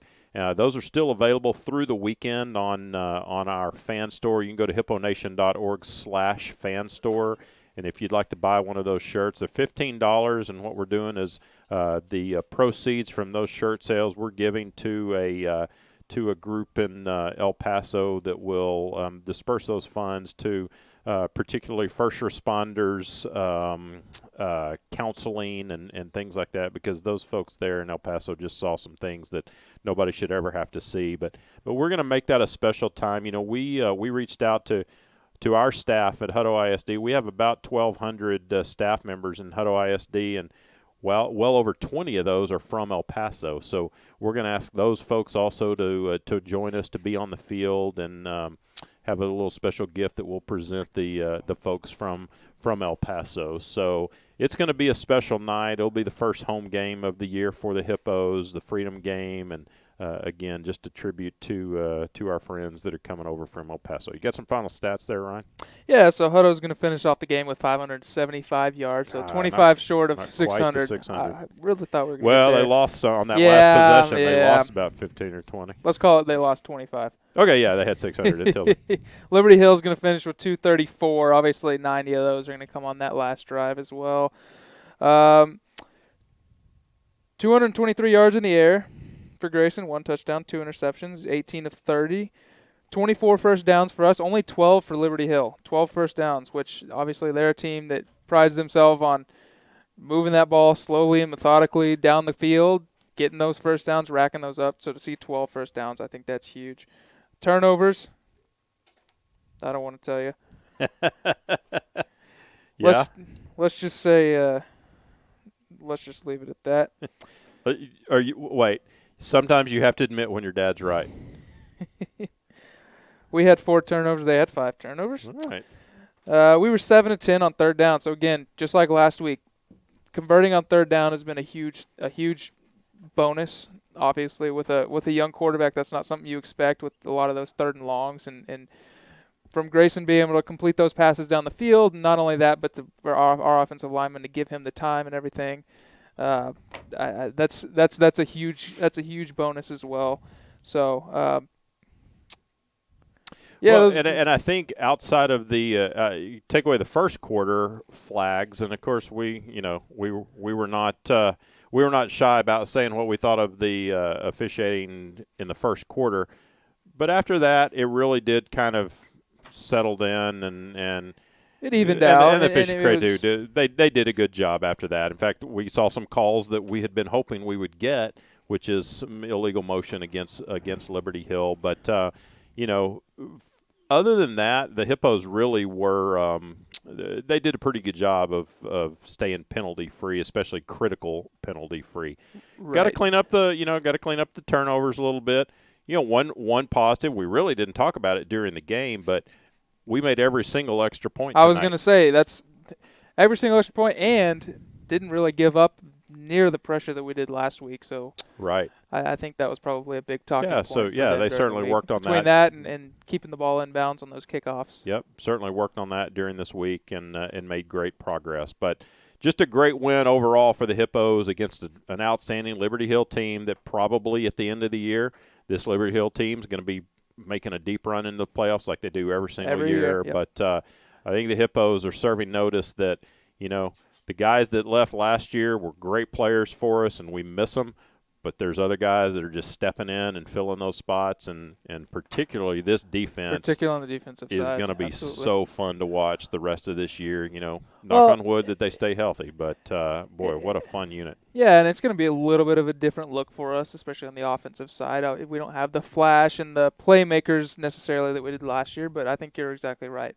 That defense, we're not going to lose any games because of that defense. I don't think so. So I think the key is going to be, if our offense keeps us in the game, we can't have 4 turnovers every game. Right. That's not gonna help. But And yeah, you do that, and you put some extra pressure on that defense, but you know that defense stepped up and they saved the offense when they were turning it over. Well, a great win for the Hippos tonight. They moved to 2-0 on the year. They're now looking forward to their first home game next week, the Freedom game. Come on out again. It's going to be a great night. Support a lot of causes, but also support the Hippos and their quest to continue moving forward in this season. And got 2 more games of non-district play before you get into district play, and then the real fun starts. And exactly. That's a new season. But you know, this team is going to be one that's going to contend for the district championship again this year. Final score from Liberty Hill is Hutto 42, Liberty Hill 14. For Ryan Robinson, for Bryce Doggett down on the sidelines, for Gage Bowles working all the controls here in the broadcast booth. I'm Todd Robinson saying good night and have a great weekend, everybody.